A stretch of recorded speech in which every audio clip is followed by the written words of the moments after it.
আমি আসলে একজন দুঃখী নারী। আজকে 6 দিন হলে হযরত ওমরকে আমি খুঁজতেছি। ওমর ফারুক বললেন, মা তুমি কি পাগলি নাকি? উমরকে যদি খুঁজবার চাও তাহলে বঙ্গভবনে যাও, গণভবনে যাও, সংসদ ভবনে যাও, রাষ্ট্রীয় ভবনে যাও। এইগুলো ভবন বাদ দিয়ে তুমি দুই পাহাড়ের মাঝখানে খুঁজতেছো। উমর কি উঠ দুম্বা যে দুই পাহাড়ের মাঝখানে খুঁজলে তুমি তাকে পাবা? মেয়েটা বলে, প্রতীক তুমি জানো না, আল্লাহর কোরআন দিয়ে যখন থেকে রাষ্ট্র চলবে তখন থেকে নেতাদের খোঁজা লাগবে না, নেতারাই দুঃখী মানুষকে খুঁজে বেড়াবে। ধরে কোন কথা ঠিক কিনা? আজকে নেতা খোঁজা লাগে, গরিবের বন্ধু, সমাজ সেবক, জনদরদি, হাইরে দরদি নেতা ভাই, ভোটটাই ওই শালার এলাকাত নাই। ধরে কথা কন না কেন? আমার এলাকাত নাই। হঠাৎ মাঝে মধ্যে বেড়াবার আসে, বসন্তের কুকিল মাঝে মধ্যে আসে। তো যারা দয়া করে ভোট দিছে ওই গরিবের নেতার সাথে দেখা করবার কাছে যায়, দেখে চামচের অত্যাচারে নেতার ধেরতি দেওয়া যায় না। এত চামচা, বুঝলেন? নেতা মানেই চামচা। এখন চামচার অত্যাচারে নেতার কাছে যাওয়া যায় না। এই নেতা না ভোটের আগে বললো গরিবের বন্ধু, জনদরদি, সমাজ সেবক, এখন ভোট পাইয়া চামচার অত্যাচারের কাছে যাওয়া যায় না। এটা কোনো নেতৃত্ব নয়। মেয়েটা বলতেছেন, প্রতীক শোনো, আল্লাহর কোরআন দিয়ে যখন রাষ্ট্র চলবে তখন নেতা খোঁজা লাগবে না, নেতারাই দুঃখী মানুষকে খুঁজে বেড়াবে। আমি 6 দিন হলে উমরকে খুঁজতেছি, আর 1-8 দিনের ভিতরে যদি উমরকে না পাই তাহলে জায়গা মতো বিচার দিব। বুঝবার পারেননি? যদি 7 দিন, আমার সময় কয় দিন? 6 দিন খুঁজেছি, আর 1-8 দিনের মধ্যে যদি উমরকে খুঁজে না পাই তাহলে জায়গা মতো বিচার দেব। যেই বলেছে জায়গা মতো বিচার দেব, ওমর ফারুক হাঁটু গেড়ে বসে গেছে। জায়গা বোঝেন?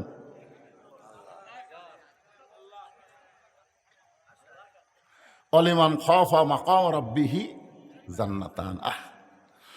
ওমর ফারুক হাঁটু গেড়ে বলে বলতেছে, মা তুমি যে উমরকে খুঁজতেছো 6টা দিন হলে আমি হইলাম সেই ওমর। মেয়েটা বলতেছি, আমির আল মুমিনিন, তাহলে চোরের মতন একা একা ঘুরতেছেন? কার মতন? আপনার কি কোনো চামচা নেই? আপনার কি র্যাব নেই? আপনার কি পুলিশ নেই? বাংলাদেশের মতন, এর আগে আমি ভিকরিতে বলেছি, বাংলাদেশের মতন 96টা দেশের খলিফা, সুবহানাল্লাহ বলেন না কেন, আজ তিনি একা একা ঘুরতেছে, আপনার কি কিছুই নাই? সঙ্গে সঙ্গে ওমর ফারুক বললেন, ইন্নামাল মুমিনুনা আল্লাযীনা ইযা যুকিরাল্লাহু ওয়াজিলাত কুলুবুহুম ওয়া ইযা তুলিয়াত আলাইহিম আয়াতুহু জাদাতুহুম ঈমানা ওয়া আলা রাব্বিহিম ইয়াতাওয়াক্কালুন। কি বুঝলেন? মুমিন কারা? মুমিন কারা? এখানে আল্লাহ বলতেছেন, ইন্নামাল মুমিনুনা আল্লাযীনা, মুমিন কারা? ইযা যুকিরাল্লাহ ওয়াজিলাত কুলুবুহুম, যখন আল্লাহর জিকির করে এই জিকিরে তাদের অন্তরের মধ্যে তড়পড়ানি শুরু হয়ে যায়। এই জিকিরের নাম কি? ইন্না নাহনু নাযালনা যিকরা ওয়া ইন্না লাহু লাহাফিজুন। এই জিকিরের নাম হলো আল্লাহর কোরআন। জোরে কোন সুবহানাল্লাহ। ওয়াইজা তুলিয়াত আলাইহিম আয়াতুহু, এই জিকির থেকে যখন কোনো আয়াত তেলাওয়াত করে, আয়াত অনুযায়ী চলে, ওয়া আলা রাব্বিহিম ইয়াতাওয়াক্কালুন, তার কেবলমাত্র একমাত্র ভরসা হয় কার ওপর? আল্লাহ। তখন তার বডিগার্ড হয়ে যায়। সুবহানাল্লাহ বলেন না কেন? আল্লাহ তখন তার কি হয়ে যায়? বডিগার্ড হয়ে যায়।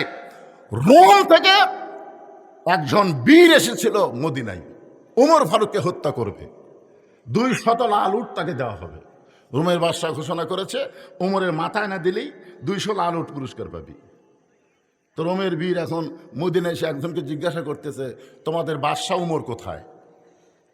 তো লোকটা বলতেছে, আমাদের কোনো বাদশাহ নাই, আমাদের একজন খলিফা আছে। আমাদের একজন খলিফা আছে, আমাদের বাদশাহ নেই। লোকটা চিন্তা করতেছে, রোমের বাদশাহ কিন্তু মদিনার খলিফা। কিছু দূর যাওয়ার পরে আরেকজনকে বলতেছে, তোমাদের খলিফা উমর কোথায়? লোকটা বলতেছে, আমি কোথায়? আমি কোথায়? ওইটা উমরের সাথে দেখা হলে বলো।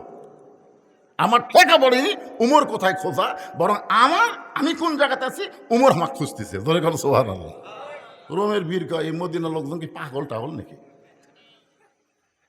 কিছু তো যাওয়ার পরে বলতেছে, ভাই তোমাদের খলিফা ওমরের বাসা কোথায়, প্রসাদ কোথায়? তখন বলতেছে কোনো বাসা প্রসাদ নাই, মাঝে মধ্যে গাছতলা ঘুম পাড়া দেখি, তোমাদের দেখবার মন চায় ওই গাছের কাছে যাও, মাঝে মধ্যে এসে গাছের ছায়ে ঘুম পাড়ে। রোমের বীর চিন্তা করতেছে, যে লোকটা ফাঁকা জায়গায় ঘুম পাড়ে, কোনো প্রাচীর নেই, এই লোকটার মাথার দাম 200 লালুট। যখন ঘুম পাড়বে ওই সুযোগেই শেষ করার নিয়তে গাছের ডালে বসে বীর দেখতেছে, রোমের বীর দেখতেছে।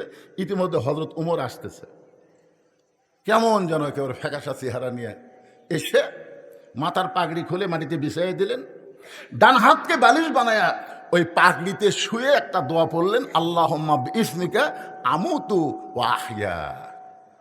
এই দোয়া পড়াও শেষ, ঘুম ধরাও শুরু। আমাকে এলাকার মেম্বরেরা রাত্রেবেলা ঘুমায় না, কেউ যদি জুতা মধ্যে হাঁটে, বক কই দেখো তো র্যাব আইছে নাকি, এত ঘুম মারা মারছে, হাঁটন দেরির কয় র্যাব আইছে। অথচ অর্ধ জাহানের খলিফা হযরত ওমর, দোয়া পড়াও শেষ, ঘুমটাও শুরু। রোমের বীর চিন্তা করে, এই মানুষের মাথার দাম কোনোদিন 200 লালুট হতে পারে না। আস্তে করে গাছ থেকে নেমে নিয়ত করে যখন ছুরি দিয়ে ওমর ফারুকের মাথা কাটবে, কেবল নিয়ত করেছে, গাছ থেকে নেমে ছুরি দিয়ে তার মাথা কাটবে, নিয়ত করার পরে তাকায় দেখে বিশাল একটা বাঘ হযরত ওমর ফারুকের দেহ আবৃত করে তাকে ছায়া দান করতেছে। ওয়ালা রব্বিহিম ইয়াতাওয়াক্কালুন। ওমর ফারুক বলতেছে, মা র্যাব লাগবে না, পুলিশ লাগবে না, আমার আল্লাহ আমাকে হেফাজত করবে। জোরে কর সুবহানাল্লাহ। এই বিশ্বাস যদি নেতাদের অন্তরে থাকে আল্লাহ হেফাজত করবে, তাহলে নেতার আশেপাশে পুলিশ ঘোরা লাগবে? আজকে নেতার আশেপাশে পুলিশ দেখলে মনে হয় সবচাইতে বড় ডাকাত আছে। জোরে কোন কথা ঠিক কিনা? আমার ছোটবেলার কথা মনে আছে, আমাদের এলাকায় কাদের ডাকাত, কি ডাকাত, কাদের ডাকাত, একে 10-15 জন পুলিশ ঘিরে ধরে রাখছে। আমি দাদাকে বললাম, দাদা ওই যে একটা মানুষকে পুলিশেরা ঘিরে ধরে আছে, ওই মানুষটা কি? আমার দাদা বলতেছে, কাদের ডাকাত ভাই, কাদের ডাকাত। এমন ভাবে পুলিশ ঘিরে ধরেছে ও যেন পলাবার না পারে। এখন যখন নেতা আসে, ওই নেতার আশেপাশে পুলিশ দেখে মনে হয় এটা নেতা না, এটা হলো কাদের ডাকাত। জোরে কোন কথা ঠিক কি না? আমরা একটা পাইছিলাম ওবায়দুল কাদের। জোরে কোন কি কাদের? হায় স্টেজে উঠবার পারে না, 2 জন হাত ধরে টানে তোলে আর মাইক ধরেই বলে খেলা হবে, খেলা হবে, খেলা হবে। খেলবার গেলে মাজাত বল থাকা লাগবে। ধরে কোন কথা ঠিক কি না? ওমর ফারুক বললেন, মা কি দুঃখ তোমার অন্তরে যে 6টা দিন হলে তুমি আমাকে খুঁজতেছ, এখন বলো তোমার দুঃখ কি? মেয়েটা বলতেছে, আমির আল মুমিনিন, আমার জীবনের সবচাইতে বড় দুঃখ হলো আমি 6 বছর বয়সে ঈমান গ্রহণ করেছি। খুব মনোযোগ দিয়ে শুনবেন, আমি 6 বছর বয়সে ঈমান গ্রহণ করছি। ঈমানের কলেমা পড়া আর ঈমানকে গ্রহণ করা এক না। আজকে আমরা ঈমানের কলেমা পড়েছি কিন্তু ঈমানকে গ্রহণ করি নাই। সাহাবেরা বললেন, হুজুর ঈমানকে গ্রহণ করা কেমনে? আল্লাহ রাসূল বললেন, ইকরার বিল লিসান, তাসদিকু বিল জানান, আমল বিল আরকান। এরই নাম হলো ঈমান। শুধু মুখে বললে হবে না, ঈমানকে কলিজার মধ্যে জায়গা দেওয়া লাগবে। শুধু কলিজার মধ্যে জায়গা দিলে হবে না, আমলের মাধ্যমে ঈমানকে প্রকাশ করতে হবে। জোরে কোন কথা ঠিক কিনা? আমলের মাধ্যমে। আমল কি? কাজের মাধ্যমে। এসে বলতেছেন, স্যার আপনি হলেন একটা দলের নেতা, আপনার ফাঁসি কার্যকর করবে যদি আপনি রাষ্ট্রপতির কাছে বাঁচার দরখাস্ত লেখেন, রাষ্ট্রপতি দয়া করে যদি আপনাকে মাফ করে দেয়, তাহলে আপনার ফাঁসি কার্যকর হবে না। তাসদিকুল জিনান, কলিজার ঈমান বলতেছে, উকিল তোমার কথা শুনে আমার হাসি লাগতেছে। উকিল বলে, হাসি কেন?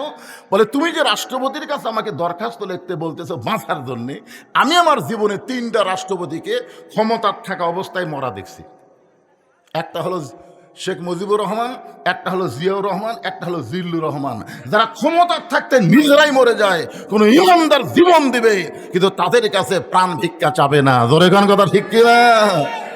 এরা মুখের ইমান দিয়ে হবে, মুখের কলেমা দিয়ে এটা হবে না, এটা কলিজার কলেমা লাগবে। ধরে কোন কথা ঠিক কিনা? আমলের মাধ্যমে প্রকাশ করতে হবে। মেয়েটা বলতেছে, আমির আল মুমিনিন 6 বছর বয়সে ঈমান গ্রহণ করেছি। শুধু ঈমান গ্রহণ করার অপরাধে 12 বছর আমাকে জেলখানায় বন্দি রাখ। সকালবেলা 3টা করে চাবুক, বিকালবেলা 3টা করে চাবুক মারছে। আমার দেহের এমন কোনো জায়গা নাই যেই জায়গায় চাবুকের আঘাত লাগে নাই। আমির আল মুমিনিন, আমি যেই দেশের জেলখানায় বন্দি ছিলাম ওই দেশের নাম হলো রোম দেশ। আপনি রোম পারস্য যখন দখল করলেন তখন আপনি ঘোষণা করে দিলেন মুসলমান কোন রাষ্ট্র যখন দখল করবে ওই রাষ্ট্র তখন আল্লাহর কোরআন দিয়ে চলবে। আর আল্লাহর কোরআন দিয়ে যখন কোনো রাষ্ট্র চলবে ওই রাষ্ট্রের কোনো জেলখানার দরকার থাকবে না। আপনি জেলখানার দরজাগুলো উন্মুক্ত করে দিলেন। এখন আমি একজন মুমিনা নারী, জেলখানার দরজা খোলা পেয়ে আমি যাব কোথায়? কারণ আমার দাদা খ্রিস্টান, আমার বাবা খ্রিস্টান, যেই দেশে আমি ঈমান গ্রহণ করেছি ওই দেশের সবাই খ্রিস্টান। সবাই যখন তাদের আপন ঠিকানায় চলে গেল, আমার কোনো ঠিকানা নাই। আমি 6 দিন হলে আপনাকে খুঁজতেছি, যদি আপনাকে পাই তাহলে আপনার কাছে এই দুঃখী মেয়েটা একটু আশ্রয় চাই। ওমর ফারুক চোখের পানি বের করে বললেন, মা আমি তোমাকে আশ্রয় দিবার পারবো না। ওমর ফারুকের কথা শুনে মেয়েটা হতাশ হয়ে বললেন, আপনি যদি আমাকে আশ্রয় না দেন তাহলে আমি যাব কোথায়? ওমর ফারুক বললেন, মা ঈমান গ্রহণ করার পরে কোনো মানুষের কাছে মানুষ আশ্রয় যাবে না। তুমি যদি মুমিনা নারী হও, তুমি যদি একজন নারী হও তাহলে আল্লাহ পাক তোমাকে অধিকার দিয়েছে। জোরে খান সুবহানাল্লাহ। আশ্রয় দেওয়ার মালিক কে? আল্লাহ। মানুষের কাছে কোনো মানুষ আশ্রয় চাইতে পারে না। তুমি আমার কাছে আশ্রয় কেন চাচ্ছ? ইসলাম তোমাকে অধিকার দিয়ে দিছে। আপনারা বলেন তো ইসলামী নারীদের অধিকার আছে না নাই? আর ওই ফাজিল ফকরার কি বলতেছে যে আল্লাহর কোরআন দিয়ে যখন বাংলাদেশ চলবে তখন তোমাকে কিন্তু অবস্থা সেই রকম, বাড়ির থেকে বারবার দিবে না, মার্কেট করবার পারবে না, এ করবার পারবে না, সে করবার পারবে না, তোমাকে রেখে প্যাকেট করে খুরমা খেজুরের মতন। আপনার বলেন আল্লাহর কোরআনে নারীদের অধিকার আছে না নাই? আল্লাহ রাসূল ঘরের দরজা খুলে বসে আছে। ইতিমধ্যে উম্মাহাতুল মুমিনিন মা আয়েশা ঘরের মধ্যে ঢুকছে। নবী আস্তে করে উঠে গিয়ে দরজা বন্ধ করে দিলেন। যেই দরজা বন্ধ করছে মা আয়েশা থরথর করে কাঁপতেছে। রাসূল বলে, আয়েশা কাঁপো কেন? বলে, হুজুর কাঁপার কারণ হলো আপনার জুতার পরশে আল্লাহর আরশ ধন্য হয়ে গেছে। আপনার জুতার পরশে আল্লাহর আরশ ধন্য হয়ে গেছে। যদি আমার কোনো বেয়াদবি হয়, আল্লাহ রাসূল বললেন, আয়েশা একজন নবীর জুতার পরশে আল্লাহর আরশ ধন্য হয়েছে, একজন নবীর। আয়েশা বলে, হুজুর আপনি তো সেই নবী। রাসূল বলে, আমি নবী ছিলাম। আমি নবী ছিলাম ততক্ষণ পর্যন্ত যতক্ষণ ঘরের দরজা খোলা ছিল। যেই দরজা বন্ধ হয়ে গেছে আমি এখন নবী নাই, আমি হলাম স্বামী, তুমি আমার বিবি। জোরে কান সুবহানাল্লাহ। রাসূল আমার হাত বাড়ায় দিলেন আয়েশার দিকে। মা আয়েশা দৌড়ে এসে নবীর বুকের মধ্যে মাথা ঢুকায় বললেন, আল্লাহ আমার নবী শুধু বিশ্ব নবী নয়, আমার নবী হলেন পৃথিবীর 1 নম্বর স্বামী। জোরে কান সুবহানাল্লাহ। নবী বাম হাত দিয়ে আশাকে বুকের মধ্যে নিয়ে ডান হাতে চাপে দিয়ে একটা চাপ দিলেন, একটা চাপ। মাঝে মধ্যে বউকে বুকের মধ্যে নিয়ে আপনার একটু চাপ দিবেন। এই চাপ দেওয়া হলো নবীর সুন্নাত। সুবহানাল্লাহ কন না কেন? আমি কি বলছি, অপরের বউ না নিজের বউ? নিজের বউ। অন্যকে চাপ ঠিকই মারতেছে। আল্লাহ রাসূল ডান হাতে যখন আয়েশার কে বুকের মধ্যে নিয়ে একটা চাপ দিলেন, এমন সময় আল্লাহ জিবরাইলকে বলেন, জিবরাইল তাড়াতাড়ি আল্লাহর কোরআন নিয়ে নবীর কাছে যাও। নবী ঘরের মধ্যে যে আমল করতেছে এই আমলে আমার আরশ খুশি হয়ে গেছে। জোরে খান সুবহানাল্লাহ। জিবরাইল চমকে উঠছে, কে রে? নবী আজকে ঘরের মধ্যে কি আমল করতেছে যে আমল করার কারণে আল্লাহর আরশ খুশি হয়েছে? আল্লাহ বললেন, হুন্না লিবাসুল লাকুম ওয়া আনতুম লিবাসুল লাহুন্না। এই আয়াতের বাংলা অর্থ হলো স্বামী বিবির পোশাক, বিবি হলো স্বামীর পোশাক। আপনার বলেন তো ইসলামে নারীদের অধিকার আছে না নাই? এতদিন ভুয়া ইসলাম প্রচার করেছে স্বামীর পায়ের তলে বইয়ের জান্নাত। স্বামীর পায়ের তলে বইয়ের জান্নাত না, মায়ের পায়ের তলে সন্তানের জান্নাত। জোরে কোন কথা ঠিক কিনা? মরদ মানুষের পায়ের তলে কোনো জান্নাত নাই। জান্নাত হলো নারীর পায়ের তলে, সে নারী যদি মা হয়। এখন আপনারা বলেন তো ইসলামে মায়ের দাম বেশি না বাপের দাম বেশি? এই মায়েরা বোঝে না, বাপের চাইতে মায়ের দাম 3 গুণ বেশি একটা সন্তানের কাছে। জোরে কোন কথা ঠিক কিনা? ওমর ফারুক বললেন, মা ইসলাম তোমাকে বহু অধিকার দিয়েছে, এই মুহূর্তে তোমার 1 নম্বর অধিকার হলো তোমার বয়স কত? মেয়েটা বলতেছে, আমির আল মুমিনিন 6 বছর বয়সে ঈমান গ্রহণ করেছি, আর জেলখানার মধ্যে 12 বছর আমি জীবন কাটাইছি। 6 আর 12 একত্র করলে কত হয়? উমর ফারুক বললেন, মা, এই 18 বছরের একজন যৌবনা নারীর জন্যে ইসলামের 1 নম্বর অধিকার হলো ভালো একটা ছেলের সঙ্গে বিয়ে বসা। ভালো একটা ছেলের সঙ্গে কি বসা? ভালো ভালো, এটা খেয়াল করবেন। সুন্দর হতে পারে শাকিব খান, কিন্তু ভালো না। শাকিব খান ভালো না, বিয়ার আগেই বাচ্চা পেটক দেয়। ধরে কোন কথা ঠিক? বাংলাদেশের সুদর্শন নায়কের নাম কি রে? ছেলেরা নাম কি? শাকিব খান, কিন্তু বিয়ের আগেই পেটক বাচ্চা দেয়। এই অপু সরকার কন আর বুবলি কন আর যাই কন, ওরা বাচ্চা লিয়ে হাজির। বিয়ে হলো কবে, কবে বাচ্চা ফেরত আসলো, কে বিয়ে পড়ালো, এগুলা কোনো খবর নাই, বাচ্চা নিয়ে হাজির। তার মানে বোঝা গেল সুন্দর হলেই ভালো হয় না। কথা বলেন ঠিক কিনা? এখানে বলতেছে ওমর ফারুক একটা ভালো ছেলের সঙ্গে বিয়া বসার অধিকার আছে। ভালো ছেলের 1 নম্বর গুণ কি? যে বিবাহে ডিমান্ড নিবে না, মহারণা নগদ দিবে। বিবাহে কি নিবে না? ডিমান্ড নিবে না। আপনার ডিমান্ড মনে হয় বোঝেন না। মহারণা নগদ। মহারণা দেওয়া হলো ফরজ, আর ডিমান্ড নেওয়া হলো হারাম। জোরে কোন মহারণা দেওয়া কি? এ কথা জোরে কন না কেন? আপনার কি বাকি থুয়া বিয়ে করছেন নাকি? আপনার কেউ বাকি থুয়া বিয়ে করছেন? প্রত্যেকটা দোকানে লেখা আছে আজ নগদ কাল বাকি। তার মানে বাকির নামই কি? জোরে কোন বাকির নামই। যারা মহারণা বাকি থুয়া বিয়ে করছেন, শোধ করছেন, এখন এরই উপর যদি ওয়াজ হয়, তাহলে অধিকাংশ বাচ্চাই তো হালাল দাদা নয়। জোরে কোন কথা ঠিক কিনা? তা আপনাকে খেপাচ্ছি না, আমি রাগ করাচ্ছি না, একটু মনোযোগ দিয়ে শুনবেন। ওমর ফারুক বললেন, মা, এই মুহূর্তে তোমার কোনো অভিভাবক নাই, তুমি বড় একা হয়ে গেছো, আমার কাছে ভুল করে আশ্রয় চাইছো। আমি তোমাকে একটা ভালো ছেলের খবর দিব, কারণ তুমি তো আর ভালো ছেলে খুঁজতে পারবা না, কারণ তোমার অভিভাবক নাই। আমি বরং তোমার অভিভাবক হইয়া একটা ভালো ছেলের খবর দিচ্ছি, দেখো তো ছেলেটা তোমার পছন্দ হয় কিনা। মেয়েটা বলতেছি, আমিরুল মুমিনিন, সে ভালো ছেলের খবর কি?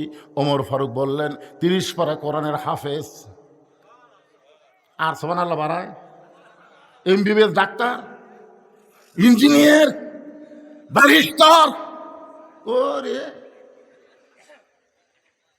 কি মনে করতেছেন? আপনার আশেপাশের মাদ্রাসার কোনো বাচ্চা যখন রাস্তাতে হেঁটে যায়, আপনি জানেন ওর পায়ের তলে ফেরেশতারা নূরের পাখা বিছিয়ে দেয়। সুবহানাল্লাহ কন না কেন? একটা হাফেজের দিকে তাকান, একটা আলেমের দিকে তাকান, আল্লাহ সগীরা গুনাহ মাফ করে দিবে। একটা ব্যারিস্টারের দিকে তাকান, একটা ডাক্তারের দিকে তাকান, একটা গুনাহ মাফ হওয়ার কোনো রেকর্ড নাই ইসলামে। আর ঠিক কয় না? ওমর ফারুক বললেন, ছেলের 1 নম্বর যোগ্যতা হলো 30 পারা কোরআনের হাফেজ। 2 নম্বর যোগ্যতা হলো 6 লক্ষ হাদিসের হাফেজ। 30 পারা কোরআনের হাফেজ, শিক্ষাগত যোগ্যতা আগে শোনেন। 6 লক্ষ হাদিসের হাফেজ। ছেলেটার বয়স হলো মাত্র 22 বছর। ছেলেটার বয়স হলো মাত্র 22 বছর। লম্বায় হলো 6 ফুট 2 ইঞ্চি। গায়ের রং ফর্সা, চাঁদের মতন চেহারা। নামটা হলো আব্দুল্লাহ ইবনে ওমর। কার ছেলের খবর দিচ্ছে? ছেলেটার নাম হলো আব্দুল্লাহ ইবনে ওমর। আমার ছেলেটার সঙ্গে তোমাকে বিয়ে দিয়া, তোমাকে আমার বাড়ির বৌমা বানায়া, আমার বাড়িতেই তোমাকে অধিকার দিবার চাই। জোরে খান সুবহানাল্লাহ। তোমাকে আমার কি বানায়া? জোরে খান কি? খেতলাল আক্কেলপুর আর আমার কাহালুতে একই। আমাদের এলাকায় বেটার বউকে বৌমা কয়। তা আমি 3-4 বার বৌমা করলাম। সবাই আপনারা বৌমা বলতেছেন, কিন্তু আমার বাম পাশে একটা সভাপতি ছিল, ওই আর কথা কয় না। আমি সভাপতিকে বললাম, সভাপতি সাহেব, সবাই বৌমা বলতেছে, বেটার বউ বৌমা হয়, আপনার কি বেটা নেই? হুজুর 2টা আছে। বিয়ে কি এখনো করানি? করাছে হুজুর। তো বৌমা খন না কেন? হুজুর আপনার ওয়াজ অনুযায়ী তো বউ পাইনি। আমার 2 বেটার বউ বৌমা হয়নি, এরা 2 জন আছে বউ দাজ্জাল। আজকে প্রায় বাড়িতে বৌমা পাওয়া যাচ্ছে না, বউ দাজ্জাল পাওয়া যাচ্ছে। জোরে কোন কথা ঠিক কিনা? কথা কন না কেন ভাইজান? বউ দাজ্জাল। আগে বেটা ভালোই ছিল, কিন্তু বিয়ে করার পর থেকে বেটা ভিন্ন হওয়ার চায়। একদিন বাপ মা বলতেছে, কে রে, তোর তো আর কেউ নাই, আমরাই তোর বাপ মা, আমাদের ছেড়ে তুই ভিন্ন হওয়ার চাস কেন?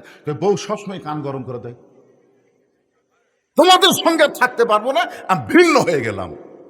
আপনারা বলেন, তুই কার বুদ্ধিতে ভিন্ন হচ্ছে? বউয়ের বুদ্ধিতে।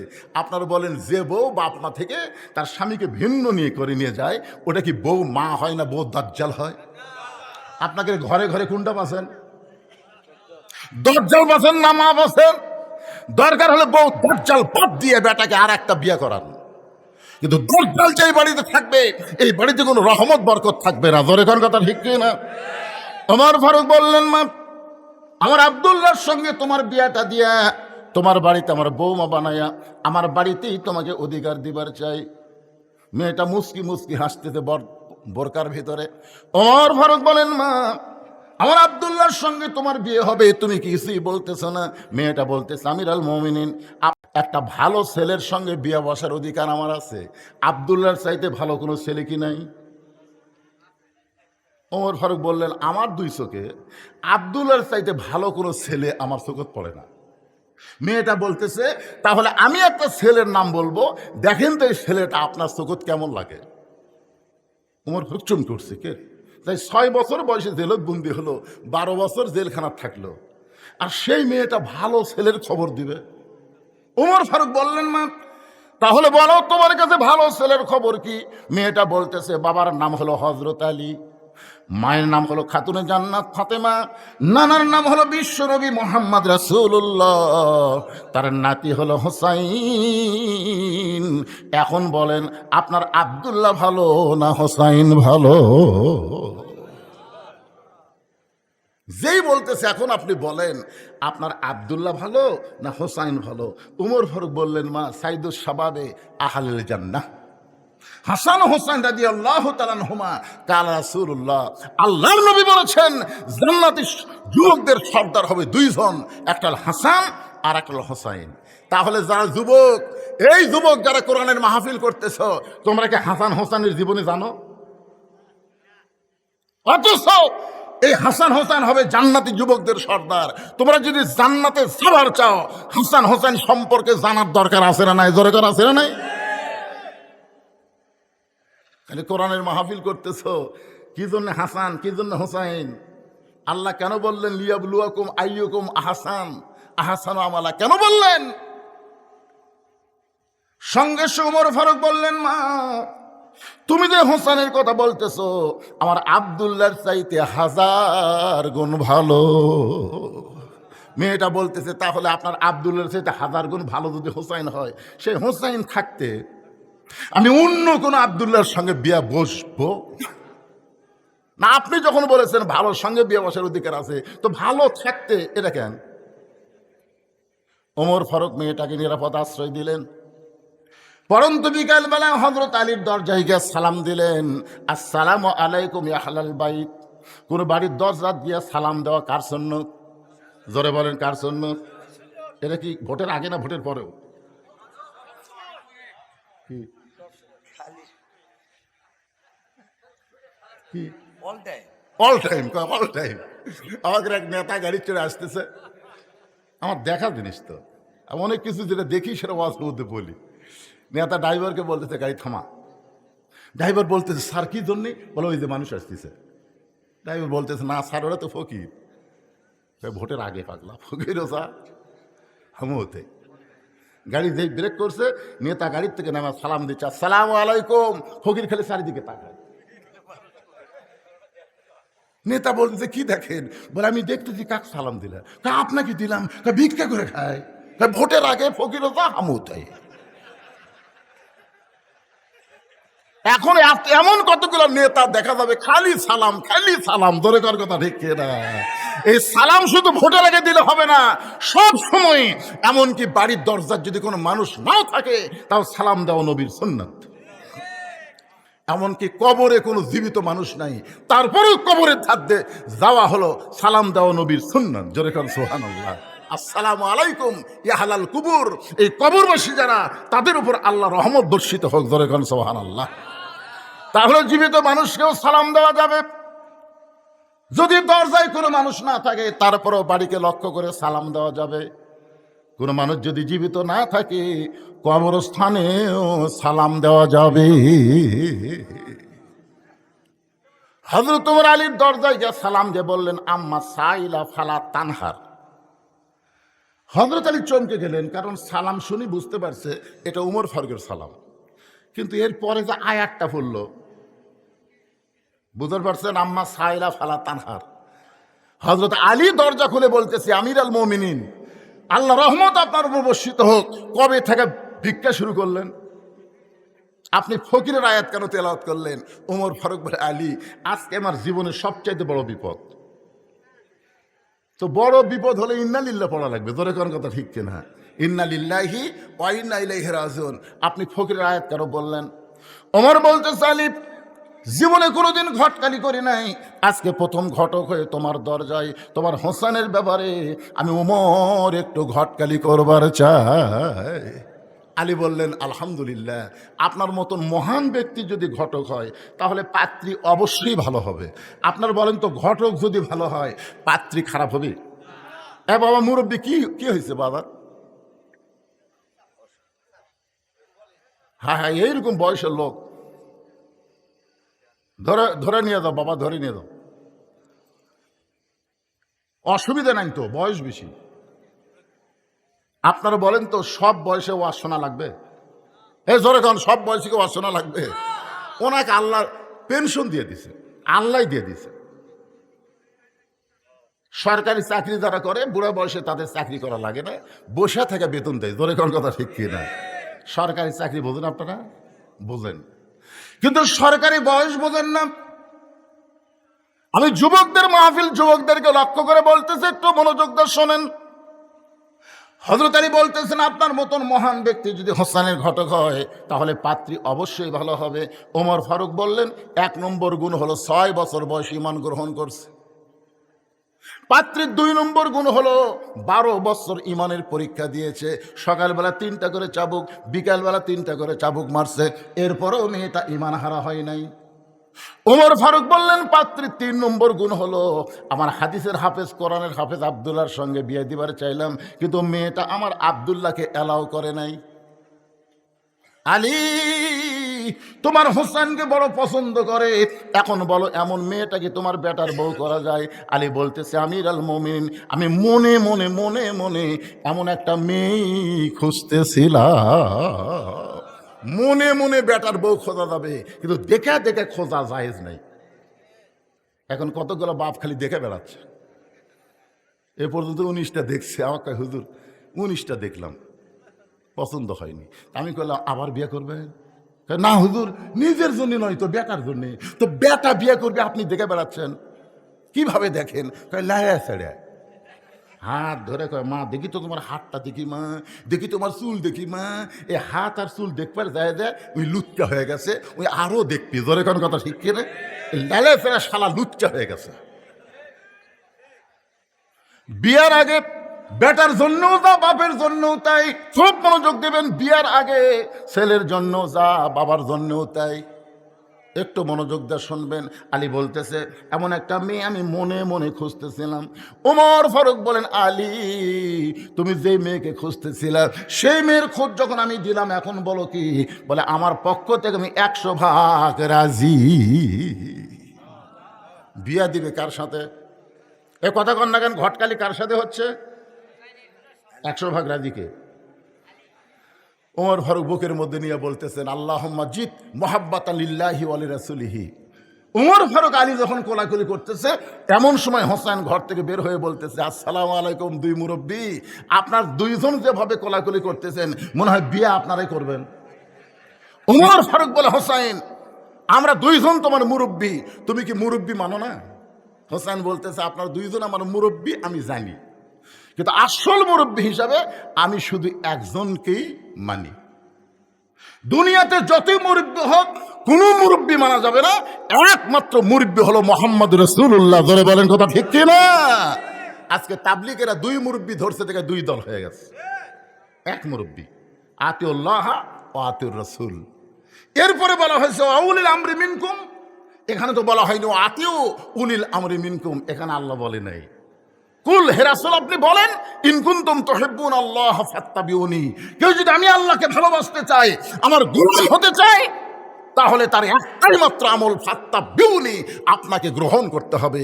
রাসূল ছাড়া চোখ বন্ধ করে কাউকে মানা যাবে না। জোরে কোন কথা ঠিক কিনা কথা বলেন? ওমর ফারুক বলে, হোসেন, তুমি কি বলবার চাও? হোসেন বলতেছে আপনারা দুইজন আমার মুরব্বী, আমি আপনাদের সম্মান করি, কিন্তু আসল মুরব্বী হিসাবে আমার নানাকেই শুধু আমি মানি। ওমর ফারুক বল, হোসাইন তুমি একটু সুন্দর করে বোঝায় বলো। হোসেন বলতেছে কয়েকদিন আগে আমি স্বপ্নে দেখলাম আমার নানা ঘরের মধ্যে আরাম করতেছে। আমি হুসাইন দরজা গিয়ে বললাম, নানু ভাই আমি একটু ঘরের মধ্যে যাবার চাই। আমার নানা বলতেছে আমি জান্নাতে আরাম করতেছি, এখন দরজা খোলা যাবে না। আমি হোসেন চমকে গেলাম, যেই নানা আমার ভাঙ্গা ঘর থেকে কথা বলতেছে আর সেই নানা জান্নাতে আরাম করতেছে। দরজা না খুললে কি হবে, জানলার একটা ফাঁক দিয়ে আমি তাকায় দেখি আমার নানি উরাতকে বালিশ বানিয়ে দিছে। সেই উরাতের ওপর আমার নানা মাথা দিয়ে শুয়ে আছে। নানি আমার চুলের মধ্যে বিলকি কাটতেছে। আমি রাগ করে বললাম, নানু ভাই নানির উরাতকে বালিশ বানায় শুয়ে থাকলে কি জান্নাতে থাকা যায়? আমার নানা বলে, হোসেন রে তুই ছোট্ট মানুষ, তুই বুঝবি না। তোর নানির মতন বউ যদি কেউ ঘরে পায়, ওই ভাঙ্গা ঘরটা আল্লাহর জান্নাত হয়ে যায়। তোর নানির মতন বউ যদি কেউ ঘরে পায়, ওই ঘর ভাঙ্গা হলেও আল্লাহর জান্নাত হয়ে যায়। তাহলে দুনিয়াতে আপনার ঘর যদি জান্নাত বানাবার চান, ভালো একটা বইয়ের দরকার আছে না নাই? জোরে কোন আছে না নাই? আজকে সারাদিন কাজ কাম করি, বাড়ির যায় শান্তি নাই, অশান্তির আগুন দাউ দাউ করে জ্বলতেছে অনেকের বাড়িতে। জোরে কোন কথা কোন ঠিক কিনা ভাইজান? হোসেন বলতেছে আমি সেই দিন থেকে সিদ্ধান্ত নিয়েছি, বিয়া যদি করতে হয় নানা যেমন বিয়ে করছে আমি তেমন বিয়ে করব।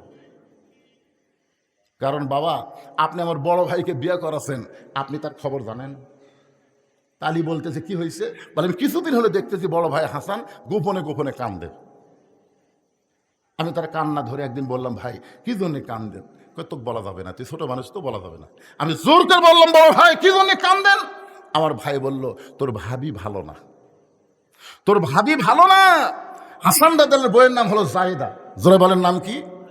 বিয়ে করার পর থেকেই হাসান রাদিয়াল্লাহকে অত্যাচার করতেছে, যার কারণে গোপনে গোপনে কাঁদতেছে। আজকে যারা ঘরের মধ্যে খারাপ বউ আছে তাদের গোপনে গোপনে কান্না আছে না নাই? জোরে কান আছে না নাই? আমার ভাই যেমন ঠকছে বিয়ে করে, আমি আমার ভাইয়ের মতন ঠকতে চাই না। আমার নানা যেমন জিতেছে, আমি নানার মতন বউ চাই। জোরে কান সুবহানাল্লাহ। দৌড়ে গিয়া বাবার হাত ধরে বলতেছেন, বাবা আপনি সত্যি করে বলেন তো আমার মা আপনার কেমন বউ ছিল? আপনি যেমন আমার মাকে বউ করে শান্তি পাইছেন দুনিয়ায়, আমার নানা যেমন বিয়ে করে শান্তি পাইছে দুনিয়ায়, আমি হোসাইন তেমন একটা মেয়েকে বিয়ে করতে চাই। ওমর ফারুক বলে, হোসাইন আমি যে মেয়েটার ঘটকালি করতেছি বাবা, ওই মেয়েটাকে তুমি বিয়ে করো। তোমার নানির মতন তোমার নানা যেমন বউ পাইছে, তোমার বাবা তোমার মাকে যেমন বউ পাইছে তেমন একটা বউ পাইবা। হোসেন বলতেছে আপনার কথা মতো আমি বিয়ে করতে পারবো না। ওমর ফারুক বললেন, তাহলে কি বলতে চাও? হোসেন বলতেছে আমি মনে মনে সিদ্ধান্ত নিয়েছি, আমি এমন একটা মেয়েকে বিয়ে করব যে মেয়েটা আমার 3টা প্রশ্নের উত্তর দিবার পারবে। জোরে কান সুবহানাল্লাহ। ওমর ফারুক বলে, আলী হোসেন যে 3টা প্রশ্ন করবে এই প্রশ্ন সম্পর্কে তোমার জানা আছে? আলী বলতেছে আমি জীবনের প্রথম শুনলাম। ওমর ফারুক বলে, আমিও তো প্রশ্ন জানি না, যেই প্রশ্ন আমিও জানি না তুমিও শোনো নাই, সেই প্রশ্নের উত্তর মেয়েটা কেমনি দিবে? আমার ঘটকালে আল্লাহ কবুল করে নাই। ওমর ফারুক কানতে কানতে মেয়েটা যেই ঘরের দরজায় গিয়ে বলতেছে, মা আমার আব্দুল্লাহকে বিয়ে কর, তোর জীবন শান্তিময় হয়ে যাবে। মেয়েটা বলতেছে আমার কোনো আপত্তি নাই, কিন্তু আপনাকে একটা বার বলতে হবে আব্দুল্লাহ হোসেনের চাইতে ভালো। শুধু একটাবার যদি বলেন আব্দুল্লাহ হোসেনের চাইতে ভালো, তাহলে আমার কোনো আপত্তি নেই। ওমর ফারুক বলে, আমি কেমনে বলবো মা, কারণ হোসাইন আব্দুল্লাহর চাইতে 1000 গুণ ভালো, তাহলে হোসাইন ভালো থাকতে খারাপ আব্দুল্লাহকে আমি বিয়ে করতে পারবো না। ওমর ফারুক বললেন, মা হোসেন সেই মেয়েটাকে বিয়ে করবে যে 3টা প্রশ্নের উত্তর দিবার পারবে।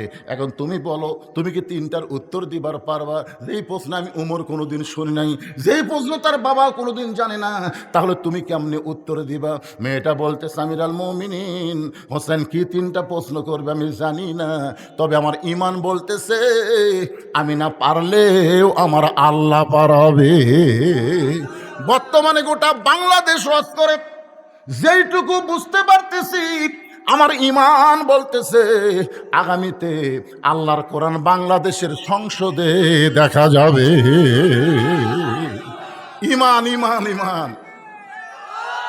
আপনাকে ঈমানের খবর কি? মাশাআল্লাহ, বোঝা গেল এখানেও ঈমান ভালো আছে, কারণ এখনো পুরাপুরি বুঝে বলেই নাই, তাতে তাকবীর শুরু হয়ে গেছে। লিল্লাহি তাকবীর।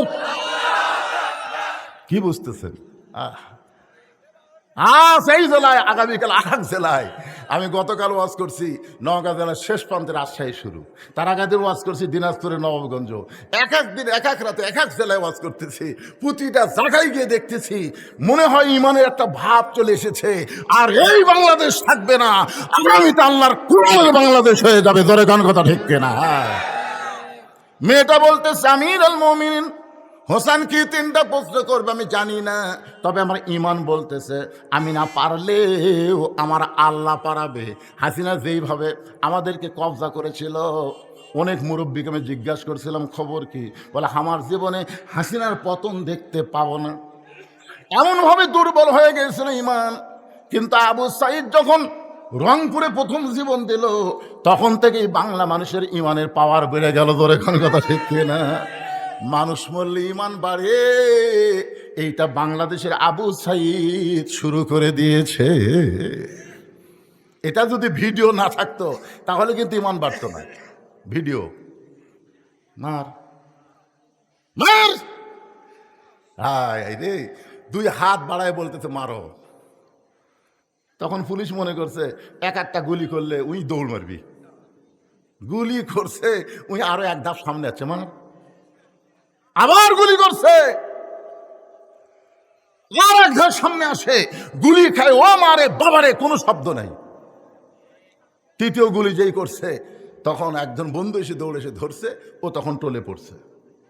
বাংলাদেশের মুসলমানকে দেখাই দিল দরকার হলে জীবন দিব, কিন্তু বাতিলের সঙ্গে কোনো আপোষ করা চলবে না। ধরে কোন কথা ঠিক কিনা? হ্যাঁ, ইমানের দাবি যদি কুরবানি হয়, সেই দাবি ঘরে বসে থাকা নয়।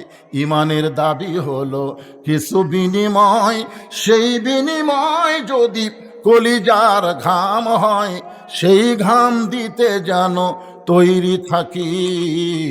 ওগো দয়াময় আমার আল্লাহ দয়াময়। কোন দিকে তাকে থাকেন? এটা ইমান।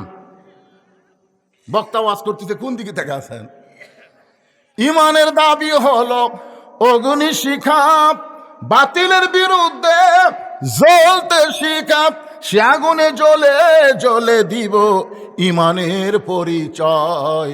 ইমানের দাবি ঘরে বসে থাকা নয়।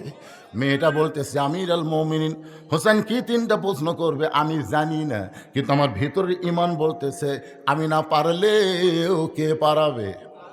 ওয়াইলা রব্বিহিম ইয়াতাওয়াক্কালুন, আল্লাহর প্রতি ভরসা করছে। এখন বলেন তো, আল্লাহর প্রতি কেউ যদি ভরসা করে, আল্লাহ তার সাথে আছে না নাই? আল্লাহ কোরআনে বলেছেন অহুয়া মা কুম আইনা মা কুনতুম, বান্দা তুমি নিজকে অসহায় মনে করো না, আমার প্রতি ভরসা করলে আমি আল্লাহ তোমার সঙ্গে থাকবো। ধরে খান সুবহানাল্লাহ। একটু আর এক জায়গায় আল্লাহ বলেছেন ইন্নাল্লাহা মা আস-সাবিরিন, ধৈর্যশীলদের সঙ্গে কে আছে? তা আপনারা যখন কোরআনের ওয়াজ শুনতেছেন, আপনাদের মনের মধ্যে শয়তান ওয়াসওয়াসা দিচ্ছে, কিন্তু আমরা তো কোরআন সংসদে চাই না, এ হুজুর তো যে হারে ওয়াজ করতেছে আমাদের বিরুদ্ধে ওয়াজ করতেছে না। আপনি ধৈর্য নিয়ে শোনেন, তারপরে বুঝবেন মুসলমান হিসেবে আমরা মরতে চাই, আল্লাহর কোরআনের বিকল্প কোনো রাস্তা নাই। জোরে কোন কথা ঠিক কিনা? আপনারা কি মরছেন? জোরে কোন মরছেন, কিন্তু মরাটা তো মুসলমান হিসেবে মরা লাগবে ভাইজান। এই জন্য একটু ধৈর্য নিয়ে মনোযোগ দিয়ে শোনেন। ওমর ফারুক এক দৌড়ে আইসে হযরত আলীর বাড়িতে। কিছুক্ষণ আগে যে লোকটা কানতে কানতে চলে গেছে, সেই লোকটা আবার ফিরে আসছে। আলী জিজ্ঞাসা করতেছে এখনই আপনি গেলেন মন খারাপ করে, এখনই ফিরে আসলেন কেন? বলে তারিখ করার জন্যে। হোসেন বলতেছে কিসের তারিখ? কিসের তারিখ? বলে বিয়ের তারিখ না, বিয়ের তারিখ না। তুমি মনে করো না তুমি যেভাবে খেদায় দিছো, আমি উমরের এত সাহস নাই যে তোমার বিয়ার তারিখ করবার আইছি। তাহলে কি জন্য তারিখ করবার আইছেন? বলে তুমি যে 3টা প্রশ্ন করবা, সেই প্রশ্নের উত্তর দেওয়ার তারিখ। আলী বলতেছে যেই প্রশ্ন আমিও জানি না, আপনিও জীবনে শোনেন নাই, আর সেই প্রশ্নের উত্তর দিবার পারবে? উমর ফারুক বলতেছে আলী, মেয়েটা এমন কথা বলেছে যেই কথা শুনে আমারও ইমান বেড়ে গেছে। ধরে খান সুবহানাল্লাহ। আমার মায়েরা যারা পর্দার অন্তরে আছেন, একটু মনোযোগ দিয়ে শুনবেন। নির্দিষ্ট তারিখ মোতাবেক হযরত উমর বসেছেন ডান পাশে, আর হযরত আলী বসেছেন বাম পাশে, আর হোসেন বসেছে মিডল পয়েন্টে। এটা হলো বসার কথা বললাম। আমার চেয়ারম্যান সাহেব যেমন বসেছে, আমার ভাই যেমন বসে আছে, দুইজন দুই ধারে আছে না নাই? যখন আছে না নাই? এখানে আরও অনেক অতিথি ছিল, তারা কিন্তু নাই। তারা সুযোগ বুঝে পলান দিছে। তোর এখন কথা ঠিক কিনা? চেয়ারম্যান সাহেব প্রধান অতিথি ইচ্ছা করলেও তিনিও এখান থেকে যাবার পারতেন, কিন্তু তিনি আমারে কইছেন, হুজুর একটু ধরে ওয়াজ করা লাগবে। তার মানে বোঝা গেল তিনি ধৈর্য নিয়ে বসে গেছেন। তোর এখন সোহান আল্লাহ। ধৈর্যের শিল সঙ্গে কে আছে? আল্লাহ কোরআনে বলেছেন, ইন্নাল্লাহা মাআস সাবিরিন, ধৈর্যশীলদের সঙ্গে আমি আল্লাহ নিজেই থাকি। একটু ধৈর্য নিবেন। ডান পাশে হযরত ওমর বসে গেছেন, বাম পাশে হযরত আলী, আর মাঝখানে হোসেন বসে। সামনে একটা চাদর দেওয়া হয়েছে, চাদরের ওই পারে ওই 18 বছরের যৌবনে নারী বসে গেছে। এখন আপনাদেরকে আমি প্রশ্ন করি, সামনে চাদর দেওয়ার কারণ কি? সবাই জোরে বলেন, কারণ কি? অথচ আমার বাংলাদেশের একজন গায়িকা এক সময় সংসদে সেই রকম তোড়জোড় ছিল, এদের নাম বলার আগেই ভাই বলে দিচ্ছে, আমাদের আলেমদেরকে কানা কইছে সংসদের মধ্যে গানে, ওরে মৌলানা চোখ দুইটা করলা কানা, মনের পর্দা বড় পর্দা তোমরা খুঁজা পাইলা না। আমাদের বলতেছে আলেমরা, তোমাদের চোখ দুইটা কানা, মনের পর্দা বড় পর্দা তোমরা খুঁজা পাইলা না। তেতুল হুজুর বুঝলো না।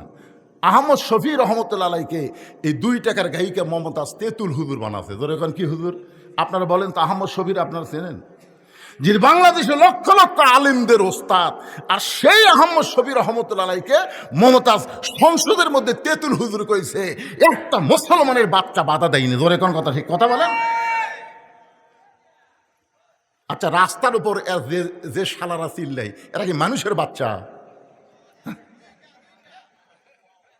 এরা মানুষের বাচ্চা? আশ্চর্য কথা রে বারে। মন যদি শুনবার না চাই, বাড়ি চলে যাও। ওই করার অধিকার তোমাকে কে দিছে? আল্লাহ জবান দিয়েছে, জবান কেড়ে নিবারও পারে। জোরে কোন কথা ঠিক না? এই তো থেমে গেছে। একটু মনোযোগ দিয়ে শুনবেন। সামনে চাদর দেওয়া কারণ হলো, আপনার সকলেই বলেছেন পর্দা, তার মানে বোঝা গেল মনের পর্দা যদি বড় পর্দা হতো, ওমর ফারুকের মন ভালো না খারাপ? আলীর মন ভালো না খারাপ? হোসেনের মন ভালো না খারাপ? তাহলে সামনে চাদর দিয়ে বুঝাই দিলে মনের পর্দা পর্দা নয়, পর্দা হলো আল্লাহর আইন। সবাই বলেন, পর্দা কার আইন? হ্যাঁ, আমি যত বড়ই হুজুর হই, আপনি আমাকে বাড়ির মধ্যে নিয়ে যাবেন, আর আপনার বউ বেটিকে আমি দেখবো, আমার কিছুই মনে হবি না। আপনার বলেন তো, হুজুরে গেলে সোলপোল আছে না নাই? তার এমন বোঝা গেল হুজুরে গেলে মন আছে। মন যদি না থাকলে তো বিয়ে করলো কেন? হ্যাঁ, আল্লাহর বান্দার একটু মনোযোগ দেবেন। সামনে চাদর দিয়ে বুঝাই দিলেন পর্দা হলো আল্লাহর আইন। আজকে আমাদের বাংলাদেশে ধর্ষণের শাস্তি মৃত্যুদণ্ড, অ্যাসিড মারলে মৃত্যুদণ্ড, এরকম বহু দণ্ড করেছে, তারপরেও কিন্তু অন্যায় কমতেছে না। ধরে কোন কথা ঠিক কিনা? কারণ কি? ঘরের মধ্যে শুটকি মাছ রাখছে, শুটকি মাছ ঘরের মধ্যে রাখছে, শুটকির একটা গন্ধ কেউ আগে না পেলেও বিলাই পায়। বিড়াল এখন চিন্তা করে, শুটকির গন্ধ আসে ঘুর থেকে। আস্তে আস্তে বিড়াল যায়, দেখে ঘরের দরজা খোলা। ঘরের দরজা খোলা পায়, ঘরের মধ্যে ঢুকে দেখে খাটের তলে পাতিলের মধ্যে শুটকি মাছ, কিন্তু ঢাকনা নাই। আপনার বলেন তো, বিড়াল 20 মিনিট টাইম পাবি? ওই সমানে খালি শুটকি খাচ্ছে, খসর খসর শব্দ শুনে ঘর চিন্তা করে, কে রে ঘরের মধ্যে কি? আসলে বিড়াল কাম সারতেছে। 2000 টাকার কেজি শুটকি বিড়াল খাস, খপ করে ধরে বলছে, এই বিড়াল, পুনরায় যদি শুটকি খাস তোকে 20টা ব্যাত মারবো। একটা ব্যাত মারলি বিড়াল মরে যাবি। তা কড়া আইন দিতে 20 ব্যাত। ধরে এখন কয় ব্যাত? 20টা ব্যাতের আইন দিয়ে বিড়ালকে ছেড়ে দিছে, কিন্তু দরজা জানলা আগের মতোই খোলা রাখছে। আপনার বলেন তো, এই 20টা ব্যাতের কথা শুনে বিড়াল কি শুটকি খাওয়া বন্ধ করবে? তুমি যতই আইন করো, বিড়ালের হাত থেকে শুটকি বাঁচাবার গেলে ওই 20টা ব্যাতের মিথ্যা আইন না করে দরজা জানলা বন্ধ করার আইন করো। ধরে কোন কথা ঠিক কিনা? আজকে ধর্ষণের আইন করেছো, অ্যাসিডের আইন করেছো, কিন্তু পর্দার আইন করো নাই। আজকে পর্দার আইন করো, বাংলাদেশে কোনো নারী ধর্ষণ হবে না। ধরে কোন কথা ঠিক কিনা? একটু মনোযোগ দিয়ে শুনবেন। ওমর ফারুক বলে, হোসাইন, এখন তুমি প্রশ্ন শুরু করে দাও, তুমি যে 3টা প্রশ্ন করবে এখন থেকে প্রশ্ন শুরু করে দাও। এবার হোসেন দাঁড়িয়ে বললেন, রে মেয়ে, তুমি একা একা বসে আছো, তাই বলে মনে করো না তুমি একলা হয়ে গেছো। আমি হোসাইন বড় একা। মনোযোগ দিয়ে শুনবেন। তুমি একা একা বসে আছো তাই বলে মনে করো না তুমি একা, বলে আমি হোসাইন বড় একা হয়ে গেছি। উমর ফারুক বলে, হোসাইন, তোমার ডান পাশে আমি বসে আছি, বাম পাশে তোমার বাপ বসে আছে, এরপরে তুমি একা কেমনে হলা? সঙ্গে সঙ্গে হোসাইন বলে, এ মেয়ে, আমার দুই পাশে 2জন মহামানব দেহ নিয়ে বসে আছে, কিন্তু এই 2 মহামানব মনে মনে তোমার পক্ষ নিয়েছে। আপনারা বলেন তো, হাসিনার সময় যে দিনের ভোট রাতে হলো, ড্যামি নির্বাচন হলো, নির্বাচন কমিশনার কি নিরপেক্ষ ছিল? এ কথা নিরপেক্ষ ছিল? সবাই বলতেছিল নিরপেক্ষ নির্বাচন কমিশনার, কিন্তু নির্বাচন কমিশনার মনে মনে একটা দলের পক্ষ নিয়েছিল। ধরে কোন কথা ঠিক কিনা? 18 সালে বিএনপি মাত্র 6টা আসন পেল। এক সময় হাসিনা বলল, ভিক্ষা দিছি। 6টা আসন কি দিছি? ভিক্ষা দিছি। তার মানে বোঝা গেল নির্বাচন কমিশনার নিরপেক্ষ ছিল না, একটা দলের পক্ষ ছিল। উমর ফারুক বলেন তো মনে মনে কার পক্ষে? জোরে বলা লাগবে, কার পক্ষে? হযরত আলী কার পক্ষে? কিন্তু বসে আছে ছেলের দিকে। এখানে বুঝাই দিল যে বিবাহের আগে মেয়েটার কাছে উমরও যাইতে পারবে না, আলীও যাইতে পারবে না। হোসেনের কাছেও যেমন, আমাদের 2 জনের কাছেও তেমন। ধরে কোন সুবহানাল্লাহ। এবার ওমর ফারুক বলে, হোসাইন, তাহলে কি এখন প্রশ্ন শুরু হবে? হোসেন বলে, রে মেয়ে, আমার 1 নম্বর প্রশ্ন হলো, আমার মাকে তুমি জানো? হযরত আলী বাম পাশ থেকে চুমকে উঠছে, আমি ছেলের সঙ্গে আছি, আর ছেলে বাপের কথা না বলে মায়ের কথা কেন বলতেছে যে আমার মাকে তুমি জানো? খুব খেয়াল করবেন, এমন প্রশ্ন করেছে, উত্তর দাও খুবই সহজ, খুবই সহজ। আমার মাকে তুমি জানো?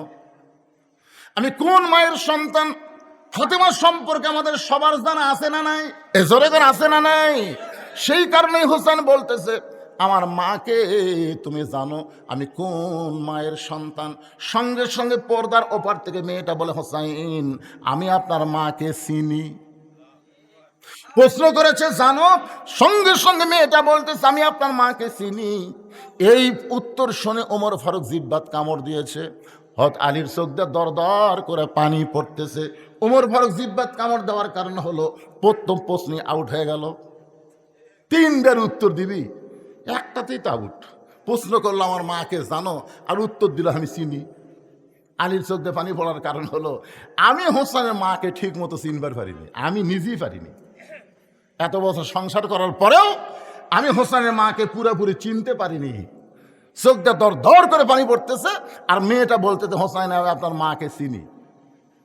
কিন্তু 3 বিচারক কেউ কোনো কথা বলতেছে না। একসময় মেয়েটা বলে, হোসেন, আপনি প্রশ্ন করলেন, আমি উত্তর দিলাম, উত্তর হলো কি হলো না, 3 বিচারকের 1 বিচারকও কিছুই বলেন না। ওমর ফারুক বলতেছে, কেমনে হবে? তোমাকে প্রশ্ন করলো কি, আর তুমি উত্তর দিলে কি? হোসেনের মা ফাতেমা সম্পর্কে দুনিয়ার সমস্ত মানুষ জানতে পারে, কিন্তু চিনতে পারে এই খবর কেউ বলতে পারবে না। বেপর্দা নারী যারা, সমাজের সবাই চিনবে তারা। ধরে কোন কথা ঠিক কিনা? আপনার গ্রামত কার বউ কেমন সুন্দর, এটা আপনার বলে পারবেন তো? পারবেন না? 4-5 জন এক জায়গায় বসে সব বাহাস লাগছে, কে রে, আমাকে পাড়ার মধ্যে সবচেয়ে সুন্দরী বউ কার রে? তখন বলতেছে উমুকের। না না না, তুই ঠিক মতো দেখিস নি, ওই পাড়া ওর বউ সবচেয়ে সুন্দর। তাহলে তোমরা তো অপরের বউ সুন্দরের কথা বলতেছে কেমনে? এর বউ সুন্দর সবচেয়ে বেশি, এ কথা জানার পেছনে কারণ হলো ওই মেয়েটা বেপর্দা নারী যারা, সমাজের সবাই চিনবে তারা। ধরে কোন কথা ঠিক কিনা? আপনারা বলেন তো, ফাতেমা কি বেপর্দা? তাহলে কেমনে বলতেছে আমি চিনি? আলীর চোখটা দর দর করে পানি পড়তেছে। এমন সময় মেয়েটা বলে, হোসাইন, আপনার মায়ের চোখের ভুরু জোড়া ছিল, আপনার মায়ের বাম গালে কালো একটা তিল ছিল, এই থুতুনির তলে লাল একটা দাগ ছিল। সঙ্গে সঙ্গে আলী বলতেছে, মা যা বলছিস মা, আর বলিস না, কারণ 3 জনের মধ্যে একজন পরপুরুষ আছে। আপনার বলেন তো, এই 3 পুরুষের মধ্যে ফাতেমার জন্য পরপুরুষকে? জোরে বলেন। তাহলে চিন্তা করে দেখেন, 3 জনের মধ্যে একজন পরপুরুষ। যাকে হযরত আলী পরপুরুষ বলতেছে, সেই পরপুরুষ সম্পর্কে আল্লাহ নবী বলেছেন, আমার পরে কেউ যদি নবী হতো, লাউ কানা ওমর, আল্লাহ ওমরকে নবী বানায় দিত। রাসূল বলেছেন, নবুয়তের দরজা বন্ধ দেখে ওমর নবী হওয়ার পারে নাই, কিন্তু নবী হওয়ার সব যোগ্যতা আল্লাহ ওমরকে দান করেছে। সেই ওমর যদি পরপুরুষ হয়, তাহলে মুরিদের বইয়ের কাছে পীর কি পুরুষ? আর কথা কয় না, মুরিদের বইয়ের কাছে পীর কি পুরুষ? পরপুরুষ? ও বাবা পুরুষ। আহা,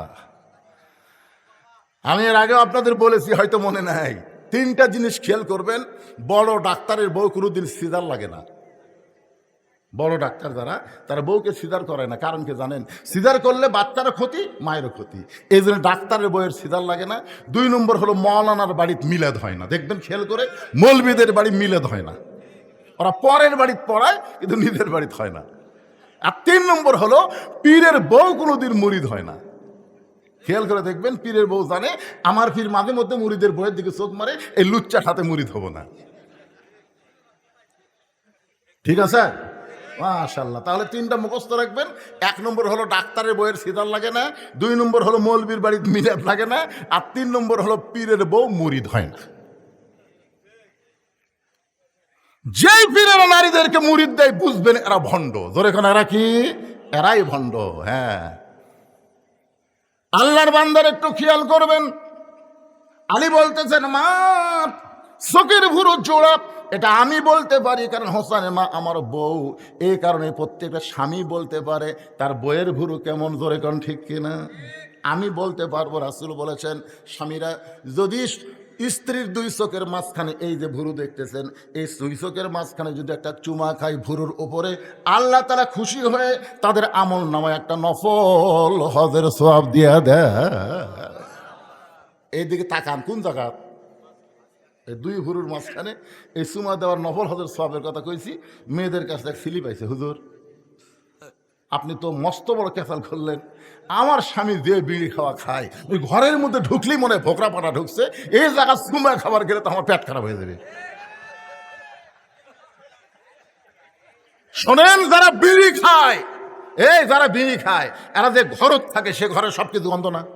কথা কোন গন্ধ কিনা? আর কাপড় ধরেন, যা ধরবেন সব দুর্গন্ধ। এই জন্য আল্লাহ নবী বলেছেন, স্বামী স্ত্রী মহব্বত করার জন্য ঘুমানোর আগে মেসওয়াক করা সুন্নত, আবার ঘুম থেকে উঠে মেসওয়াক করা সুন্নত। আপনি যত বেশি মেসওয়াক করবেন, আল্লাহ আপনার মুখের দুর্গন্ধ তত বেশি দূর করে দিবে। সুবহানাল্লাহ, জোরে কার। আলী বলতেছেন, মা বাম গালে একটা তিল আছে, আমি বলতে পারি। থুতির তলে লাল একটা দাগ আছে, হোসাইন তার মা হওয়ার কারণে বলতে পারে। তুমি কেমনে বললাম? মেয়েটা বলতেছে, মুরব্বী তাহলে শোনেন, ওই রোমের জেলখানার মধ্যে যখন আমি বন্দি ছিলাম, সকালবেলা 3টা করে চাবুক মারতো, বিকেলবেলা 3টা করে চাবুক মারতো। আমার দেহের এমন কোনো জায়গা নাই যে জায়গায় চাবুকের আঘাত লাগে নাই। এক সময় চাবুক মারতে মারতে আমি অধৈর্য হয়ে গেলাম, বিরক্ত হয়ে বললাম, আল্লাহ তুমি আছো আসমানে, তোমার নবী আছে মদিনায়, এই রোমের জেলখানার মধ্যে এত নির্যাতন, আমাকে দেখার মতন কেউ নাই। লা ইলাহা ইল্লাল্লাহ আছে আসমানে, আর মুহাম্মদ রাসূলুল্লাহ আছে মদিনায়। এই জেলখানার মধ্যে এত নির্যাতন হচ্ছে, দেখার মতন কেউ নাই। মাঝে মধ্যে কিন্তু বিরক্ত হয়েছে বিএনপির লোকেরা, বিরক্ত হয়েছে জামাতের লোকেরা, এই 15.5 বছর আল্লাহর ওপর। মাঝে মধ্যে লিখের বাড়ি বানাচ্ছে, সে বাড়ি থাকা যাচ্ছে না, আলুর বাগুড়ের মধ্যে থাকা লাগতেছে। তাও যদি আলুর দাম হতো, কোনো কথা ঠিক না। এইবারে আলু যে কি করবি ভাই, আলুর বাগুড়ের মধ্যে থাকা লাগছে। ওয়াজ করে বাড়ি ছাড়া যায় নাই। বাড়ির বউ মোবাইল করে বলতে, সন্ধ্যা থেকে পুলিশ ঘুরতেছে, আপনি বাড়িতে আসবেন না। চিন্তা করেন, চোর ডাকাত বউলে শুয়ে আছে, আর আলিম হয়ে আলুর বাগুড়ের মধ্যে ঘুম পাড়তেছে। একটু বিরক্ত ভাব আসে কি আসে না? গাজার মুসলমান কিন্তু মাঝে মধ্যে বিরক্ত হয়, আল্লাহ ইসরায়েলি ইহুদিরা আমাদের পাখির মতন হত্যা করতেছে, তুমি কখন সাহায্য করবে? মাতা নাসরুল্লাহ, তোমার সাহায্য কখন হবে? আল্লাহ করে বলেন, ওয়ালা নাবলুওয়ান্নাকুম বিশাইয়্যিম মিনাল খাউফি ওয়াল জুই ওয়া নাকসিম মিনাল আমওয়ালি ওয়াল আনফুসি ওয়াস সামারাতি ওয়া বাশশিরিস সাবিরিন। আল্লাহ ধরে না ধরে না ধরে না, ধরলে ছাড়ে না। এতদিন হাসিনা ধরেনি ধরেনি ধরেনি, আমরা মনে করতেছিলাম আল্লাহ কয় 41 সাল লাগবে না রে, 24 সালের মধ্যে আমি আল্লাহ এমন ধরা ধর্ম। আল্লাহর ওলি বলেছিল 12 কোটি মুসলমান গাছের গোড়া না দিবে আর দিল্লির মামু বাড়ি গিয়ে পড়বা। ধরে কোন কথা ঠিক কিনা? আল্লাহর ওলির কথা 100% সত্য হয়ে গেছে। সুবহানাল্লাহ হবেন না ভাই?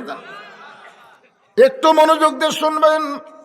মেয়েটা বলতেছে, মুরব্বী হযরত আলীকে লক্ষ্য করে বলতেছে যে আমি বিরক্ত হয়ে বললাম, আল্লাহ তুমি আছো আসমানে, নবী আছে মদিনায়, এই জেলখানে এত নির্যাতন আমাকে করতেছে, আমাকে দেখার মতন তো কেউ নাই।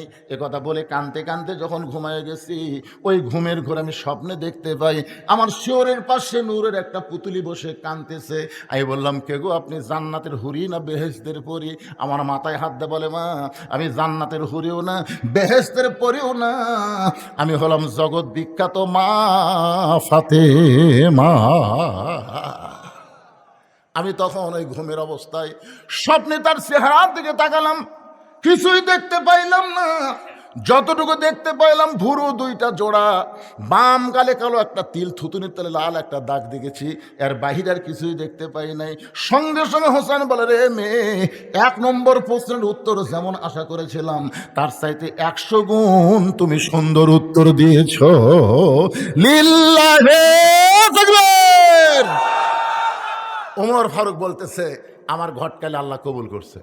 হোসেন বলতেছে, এত সহজ না, 3টা প্রশ্নের উত্তর দিলে বিয়ে করব, নচেত আমি বিয়েই করব না। ওমর ফারুক বলে, হোসাইন তাহলে এখন 2 নম্বর প্রশ্ন শুরু করো।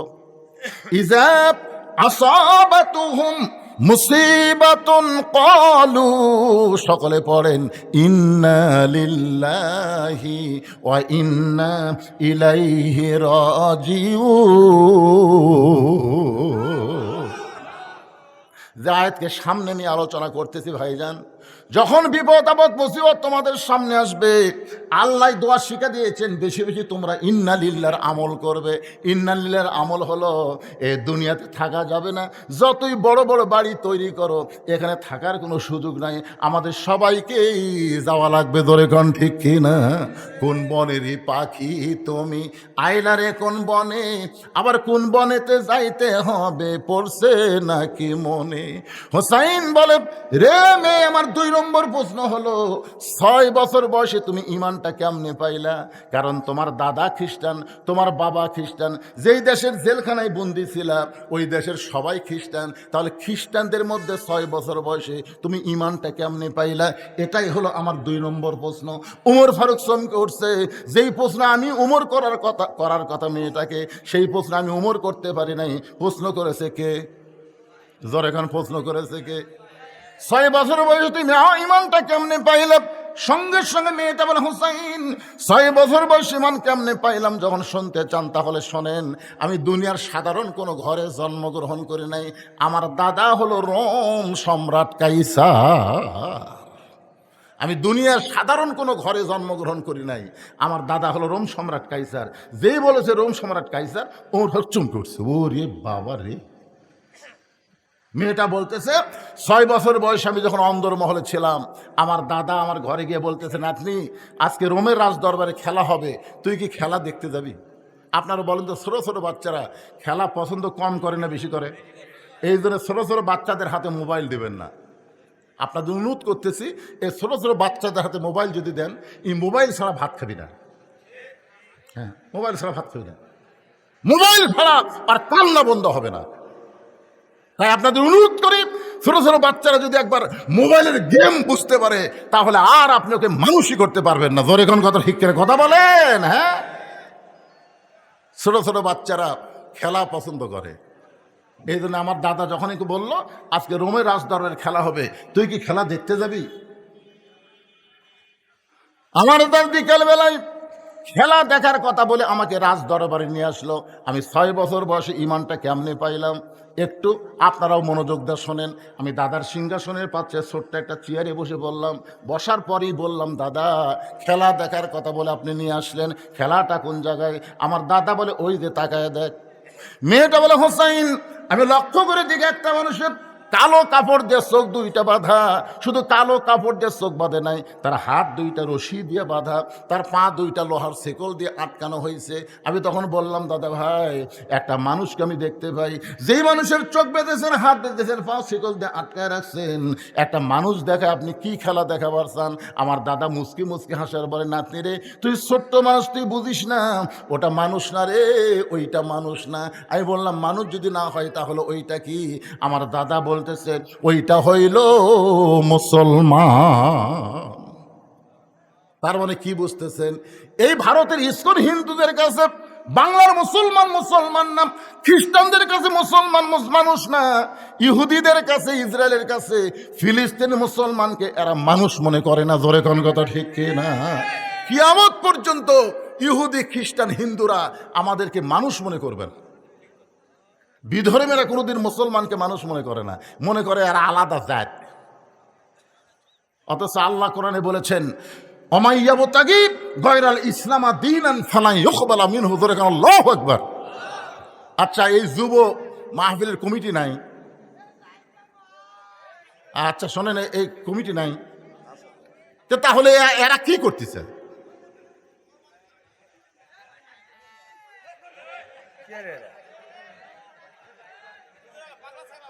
আরে পাগলা ফাগলা হলো তো আপনার ওদিক তাকাচ্ছেন, আপনি সামনে বসে ভালো শুনতেছেন, কিন্তু মাঝখান থেকে ওরা খালি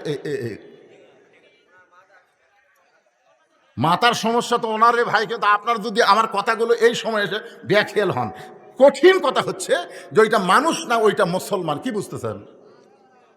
আমার দাদা না থাকে, আরে শোন, এটা মানুষ না, এটা হলো মুসলমান। আমি তখন বললাম, দাদা এই মুসলমানকে নিয়ে আপনি কি খেলা খেলবেন? আমার দাদা বলে, ওই যে তাকায় দেখ। আমি তাকায় দিকে বিশাল একটা আগুনের চুলায় দাউ দাউ করে আগুন জ্বলতেছে, তার উপর বিশাল একটা ডেকসি, মনে মনে তেল, নিচের আগুনের তেলগুলো টকবক টকবক করতেছে। আমার দাদা বলতেছে, ওই মুসলমানকে হাত পাও বান্ধা উত্তপ্ত তেলের মধ্যে ফেলে দিব, মুসলমান তেলের মধ্যে পড়াই মরে যাবে। আজকের খেলার নাম হলো মুসলমান মারার খেলা। আমি তখন ছোট্ট মেয়ে আস্তে করে বললাম, দাদা এই মুসলমানকে না মাইরা এই মুসলমানকে ছেড়ে দেওয়া যায় না? এই মুসলমানকে হত্যা না করে এই মানুষ মারার খেলা, মুসলমান মারার খেলা কি বন্ধ করা যায় না? আমার দাদা বলে, 100 বার বন্ধ করা যায়।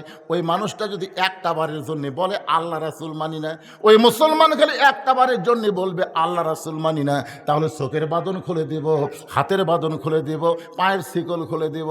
আমি ছোট্ট মেয়ে আস্তে আস্তে মুসলমানের কি কাছে গিয়ে বললাম, মুসলমান তোমার চোখ দুইটা বেঁধে রাখছে বলে তুমি দেখবার পাচ্ছ না, তোমার হাত বেঁধে রাখছে, পাও বেঁধে রাখছে, তুমি দৌড় মারবার পারতেছো না। তুমি কি জানো আমার দাদা তোমাকে হত্যা করার জন্য আগুনের চুলার মধ্যে তেল গরম করতেছে, উত্তপ্ত তেলের মধ্যে তোমাকে ফেলে হত্যা করবে। ও মুসলমান, তুমি যদি বাঁচতে চাও খালি একটা বারের জন্য বলো আল্লাহ রাসূল মানি না, খালি একটা বার বলবা আল্লাহ রাসূল মানি না, আমার দাদা তোমাকে ছাইড়া দিবে। সঙ্গে সঙ্গে মুসলমান বলল, মা তুমি ছোট্ট মানুষ, তোমার কাছে জীবনের দাম বেশি, কিন্তু একজন মুসলমানের কাছে জীবনের চাইতে ইমানের দাম বেশি। আপনার যারা বসে আছেন ভাইজান, আপনাদের কাছে জীবনের দাম বেশি না ইমানের দাম বেশি? কাদের কাছে ইমানের দাম বেশি? দুই হাত আল্লাহরে দেখান, লিল্লাহে তাকবীর। হ্যাঁ, এই জীবন যত চেষ্টাই করেন এই জীবন বাঁচাবার পারবেন না, যত চেষ্টায় আপনি করেন। কিন্তু আপনি একটু চেষ্টা করলে আপনার ইমানকে আপনি বাঁচাবার পারবেন। বর্তমানে আমাদের বাংলাদেশে ইমান হরণের চক্রান্ত চলতেছে, জোরে কোন কথা ঠিক কিনা? এই যুব শক্তিকে অপশক্তিতে রূপান্তর করার জন্যই ইমান হরণের নানা ধরনের চেষ্টা চলতেছে ভাই। যখন বলেছে দরকার হয়ে জীবন দিব কিন্তু ইমান হারা হব না, রোম সম্রাট কাইসার দাঁড়িয়ে বলে, এই সৈন্যরা আর দেরি করা যাবে না, আর হাত পা বাঁধা অবস্থা আগুনের চুলার মধ্যে ফেলে দাও।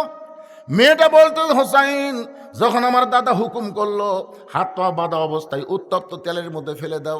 এখন আমি তখন বললাম, দাদু ভাই এই মানুষ মারার খেলা আমি দেখবো না, আমি চলে যাই। আমার দাদা বলতেছে, খেলা দেখার জন্য তোকে নিয়ে আইছি, খেলা দেখাই লাগবে। জোর করে যখন আমার বাম হাতটা ধরে রাখলো আমার দাদা, জোর করে যখন আমার হাতটা ধরে রাখলো, আমি তখন কি করব, বাধ্য হয়ে আমি বসে পড়লাম। আমি তাকায় দেখি ওই মুসলমানকে উত্তপ্ত তেলের দিকে নিয়ে যাচ্ছে। মুসলমান একটা বারও পিছু টান দেয় না, বীরের মতন সামনের দিকে যায়। সুবহানাল্লাহ কর না কেন? আশ্চর্য হয়ে গেলাম। আর কিছু দূর যাওয়ার পরেই এই মুসলমানকে উত্তপ্ত তেলের মধ্যে ফেলে দিবে। তারপরে মুসলমান হেঁটে হেঁটে যখন চুলার দিকে যায়, আমাদের বাংলাদেশে যাদেরকে ফাঁসি দেওয়া হয়েছে তাদের ব্যাপারে শুনে দেখবেন, ওই যে জল্লাদ একটা বের হয়েছিল শাহজাহান, জোরে বলেন নাম কি? জল্লাদ শাহজাহান বলেছে তাদেরকে যখন ফাঁসির মঞ্চের দিকে নিয়ে যাওয়া হয়, তারা বীরের মতন হেঁটে হেঁটে গেছে, কেউ পিছন দিকে একবারও তাকাই নাই। তার মানে বোঝা গেল তারা বীরের মতন ওই ফাঁসির মঞ্চের দিকে যায় কেন? ফাঁসির মঞ্চের মাধ্যমে আল্লাহ তাআলা তাদের জন্য জান্নাতের দরজা খোলার ব্যবস্থা করেছে। সুবহানাল্লাহ। আমি আশ্চর্য হয়ে গেলাম। মেয়েটা বলতে 6 বছর বয়সের ছোট্ট মেয়ে। আমি আশ্চর্য হয়ে গেলাম, মুসলমান যখন বীরের মধ্যে আগুনের দিকে হাঁটতেছে, আমি দুইটা চোখ বন্ধ করলাম। একটা জীবন্ত মানুষকে উত্তপ্ত তেলের মধ্যে ফেলে দেবে, আমার দাদা বাম হাত ধরে আছে, আর ডান হাত দিয়ে আমি দুইটা চোখ চেপে ধরলাম। একটা মানুষ মরার দৃশ্য আমি দেখব না। আমি যখন দুইটা চোখ ডান হাত দিয়ে চেপে ধরেছি, এমন সময় মধুর একটা কলেমা আমার কানের মধ্যে ঢুকে গেল। ওই মুসলমান উত্তপ্ত তেলের একটু আগে গিয়ে পড়া শুরু করলেন, লা ইলাহা ইল্লাল্লাহু মুহাম্মাদুর রাসূলুল্লাহ। সকলে বলে সাল্লাল্লাহু আলাইহি ওয়াসাল্লাম। মেয়েটা বলে, হোসাইন, এই কলেমা আমার কানের মধ্যে দিয়ে ঢুকে আমার কলিজার মধ্যে ঢুকে গেল। এই মধুর কলেমা আমাকে এমন ভালো লাগলো, জীবনের প্রথম শোনার পরে কানে শুনেছি, কলিজার মধ্যে জায়গা দিয়েছি। তখন কলেমা কলিজার মধ্যে জায়গা পায়, আমার যদিও চোখ ঢাকা, তারপরও আমি দেখতে পাই। ধরে কোন সুবহানাল্লাহ।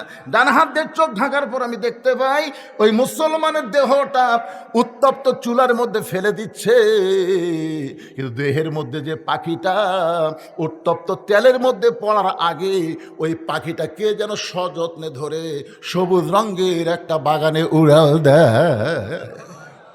আমি নিজের চোখে দেখলাম মুসলমানের দেহ নামক খাঁচাটা উত্তপ্ত তেলের মধ্যে পড়েছে, কিন্তু পাখিটা কে যেন সযত্নে ধরে সবুজ রঙের একটা বাগানে উড়াল দিয়ে চলে যায়। আমি তখন আর দেরি করলাম না, একটা হ্যাঁচকা দিলাম। কারণ আগে ছিলাম আমি একা, কিন্তু ঈমান গ্রহণ করার সঙ্গে সঙ্গে আল্লাহর সাথে দেখা। ধরে কোন সুবহানাল্লাহ। যখন আমি হ্যাঁচকা টান দিলাম, আমার দাদার কাছ থেকে আমার হাতটা খুলে গেল। আমি এক দৌড়ে বাড়ির কাছে গিয়ে মাকে ধরে বললাম, মা, লা ইলাহা ইল্লাল্লাহ মুহাম্মাদুর রাসূলুল্লাহ। আমার মা চমকে গিয়ে বলতেছে, তুই না তোর দাদার সাথে খেলা দেখবার গেলি, এই মুসলমানের কলমা কোথায় পাইলি? এই কলমা ভুলে যা মা, এই কলমা যদি তোর দাদা বাপ শুনতে পায় তাহলে তোকে হত্যা করবে। আমি তখন বললাম, মা, এই কলমাওয়ালারা কোনোদিন মরে না। নিজের চোখে দেখলাম মা, দেহ নামক খাঁচাটা উত্তপ্ত তেলের মধ্যে পড়েছে, কিন্তু ওই পাখিটা উড়াল দিয়ে কোথায় চলে গেছে? ওই পাখিটা যেখানে গেছে ওই জায়গার নাম হলো ইল্লিন নামক জান্নাতের বাগান। আমার সোনার ময়না পাখি, শোনেন নে গান, শোনেন নেই? কোন দেশেতে ওইরা গেলা রে দিয়া মোরে ফাঁকি রে আমার সোনার ময়না পাখি। আসলে এটা ভুয়া গান। কোন দেশেতে উইরা গেলা দিয়া মোরে ফাঁকি, আমার দেহ থেকে যখন পাখিটা উড়ে যাবে, ইন্না লিল্লাহি ওয়া ইন্না ইলাইহি রাজিউন। আমরা এসেছি আল্লাহর কাছ থেকে, আবার ফিরেও যাব আল্লাহর কাছে। জোরে কর কথা ঠিক কিনা? আপনার বলেন তো, আল্লাহর কাছে যাওয়া কোনোদিন ফাঁকি হয়? বরং আল্লাহ ছাড়িয়ে এসে এই দুনিয়াতেই মিশে মায়ায় বন্দি থাইকা করলাম কত খেলা, পশ্চিমে তাকাইয়া দেখো তোমার ডুইবে গেছে বেলা। এই ছেলে দুইটা তা শুনতেছে, বুঝলে? তোমাকে ওয়াজ শোনার সাইজ দেখে আমারই কলজা ভরে গেছে। প্রত্যেকটা কথা এরা বুঝতেছে। সমস্ত খোদার দরকার নাই। 10টা যুবক যদি আজকের ওয়াজ শোনার পরে ইমানের বলে বলিয়ান হয়ে যায়, এই যুবকদের মাহফিল করা সার্থক হয়ে যাবে। জোরে কোন কথা ঠিক কিনা? রাস্তার ধারে মাহফিল, আমি আপনাদের অনুরোধ করবো, এরকম রোডের ধারে মাহফিল করবেন না। রাস্তা দিয়ে বদমাইশ যায়, শয়তানও যায়, ভালো মানুষও যায়, ধরে কোন কথা ঠিক কিনা? আবার রাত 1টার পরে চোর ডাকাতো, এই রাস্তা। খালি এই রাস্তার ধারত মাহফিল না হলে একটা লোক অন্য কোনো দিক তাকাতো না, এক টানা কথা শুনতো। ঠিক কথা কন না কেন ভাইজান? আজকে আপনাকে বেশিও শোনাবো দেখে উঠছি দেখেন 10:45, এখন 11:30 বাজতেছে, 11:30 পার হয়ে গেছে। না চলুক, কয়টা বন্ধু চলবে সে কথা না, ও আর শেষ হলে আমি মনোজাত করবো। তো যে কথাটা বলতেছি এ কথাটা আপনাকে বোঝা লাগবে না? কারণ বোঝার দরকার আছে না নাই? কত গুরুত্বপূর্ণ কথা, আমাদের সবাইকে যেতে হবে। ইন্না লিল্লাহি ওয়া ইন্না ইলাইহি রাজিউন। যতই 3 তলা 4 তলা 5 তলা বাড়ি বানান, শয়তান বারবার বলবে তাকায় দেখ কি দেখতেছিস ভাই, 5 তলার ভিত দিছি ভাই, 3 তলা হচ্ছে। ও যে রড বের করে থুছি, আর 2টা তলা হলেই আমার শান্তি রে, আর 2টা তলা হলে আমার আর কোনো টেনশন নাই। আপনার বলেন তো আর 2 তলা হলে আর টেনশন নাই? নাই? বারবার বলতেছে কোন দিকে তাকাস, উপর দিকে তাকাস না পাগল, তোর জন্য 1 তালাও বরাদ্দ হয়নি, তোর জন্য রাখা হলো নিচতলা। ধরে কোন তলা? নিচতলা মানে কি? মাটির নিচে থাকার চিন্তা করছেন? মাটির নিচে থাকার চিন্তা করছেন? ইজা আসাবাতহুম মুসিবাতুন ক্বালু ইন্না লিল্লাহি ওয়া ইন্না ইলাইহি রাজিউন। আয়াতকে সামনে নিয়ে আপনাদের সামনে আলোচনা করতেছি। মেয়েটা বলে হুসাইন, আমি এক দৌড়ে চলে আসলাম মায়ের কাছ থেকে আমার দাদার কাছে। আয়সা থেকে আমার দাদা সমস্ত সৈন্যদেরকে নিয়ে হাসতেছে, শাহবাগের মিছিল করতেছে। আমাদের বাংলাদেশে যখন কোনো ফাঁসি হতো তখন শাহবাগে ওরা গিয়ে মিছিল করতে, তোরে কোন ঠিক কিনা? মানে একটার ফাঁসি হতি আর একটা কয় ফাঁসি চাই, ফাঁসি চাই। আল্লামা সাইদ হুজুরের জন্য ফাঁসির মিছিল করছে এই বাংলাদেশে যিনি 50 বছর কোরআনে হক তাফসীর করছে, তার ফাঁসির জন্য এই বাংলাদেশে যারাই মিছিল করেছে, আর যাই হোক এদের জন্ম ঠিক নাই। জোরে কোন কথা কন না কেন ভাইজান? ফাঁসি চাই, ফাঁসি চাই। এই সালাউদ্দিন কাদের বিএনপির একজন নেতা, তাকে অন্যায় ভাই ফাঁসি দিছে। তার ছেলে হুম্মাম কাদের চৌধুরী একদিন একটা টক শোয়ে বলল যে কি কারণে তার বাপকে ফাঁসি দিল, কি কারণে দিল। অত কথাকে এক ওয়াজে বলা যায়? একটু মনোযোগ দিয়ে শোনেন। আসে দেখে দাদা সৈন্য নিয়ে আনন্দ করতেছে, মুসলমান মরে গেছে, মুসলমান পুড়ে গেছে, মুসলমান শেষ হয়ে গেছে। এমন সময় নাতি বলতেছে কানার ভাগ্যে ধন মিলে না, সামনে পড়ে আছে সোনা, কানা দেখতে পায় না, মাটি মনে করে ফাইলে দেয়, হাতে তুলে নেয় না, কানার ভাগ্যে ধন মিলে না। সামনে পড়ে আছে সোনা, কানা দেখবার ভাই, মাটি মনে করে ফেলে দেয়, কিন্তু কি ফেলে দিল? কানার ভাগ্যে ধন মিলে না। দাদা চিল্লে বলে নাতনি রে তুই কি বলবার চাস? নাতনি বলতেছে দাদা তোমরা বলতেছো মুসলমান পুড়ে গেছে, আমি নিজের চোখে দেখেছি যে মুসলমানকে নিয়ে আনন্দ করতেছে, পুড়ে দেওয়ার কারণে এই মুসলমান এখন জান্নাতে ঘুরে বেড়া। তোমরা কানার জন্যে ধন মিলবে না। তোমরা বলতেছো মুসলমান পুড়ে গেছে, মুসলমান পুড়িছে, মুসলমানের খাঁচা পুড়তিছে। দেহ নামে খাঁচা কোনো দাম নাই, পাখি যদি না থাকে এ খাঁচার 1 পয়সা দাম নাই। জোরে কোন কথা ঠিক কিনা? খালি মনেই দেখেন আপনার ভিতরে পাখি উড়ে যাক, যে বাড়ি আপনি করছেন ওই বাড়ির থেকে যত তাড়াতাড়ি বার করার ব্যবস্থা করবে। সবাই এসে বলে ভাই সকালে মরছে রে, এখন পর্যন্ত তোমরা ঘরতে থুতে বার করো। আপনারা বলেন তো যাই বলতেছে বের করো, ওই কি ওরা আপনজন না? ওই কিন্তু সব শুনতেছে। যে মারা গেছে যতক্ষণ পর্যন্ত কবর দেওয়া না হবে, মায়ের থেকে হাদিসটা আছে সেমাল মাউতা, মৃত্যু ব্যক্তি সব শুনতে পায়, এমনকি সব দেখতারও পায়। এখন এত টাকা দিয়ে যে বাড়ি বানাচ্ছে সেই বাড়ির থেকে টানে টানে বাড়ি করতেছে, ওর অবস্থাটা কি হচ্ছে বুঝছে? মেয়েটা বলে হোসাইন 6 বছর বয়সে আমার দাদার সাম্রাজ্যের ছোট্ট চেয়ারে বসে আমি দেখেছি একজন মুসলমানকে হত্যা করা। ওই দেখার পরে আমি ঈমান গ্রহণ করেছি। এইভাবে 6 বছর বয়সে ঈমান নামক মহামূল্যবান নিয়ামতটা আমি পেয়েছি।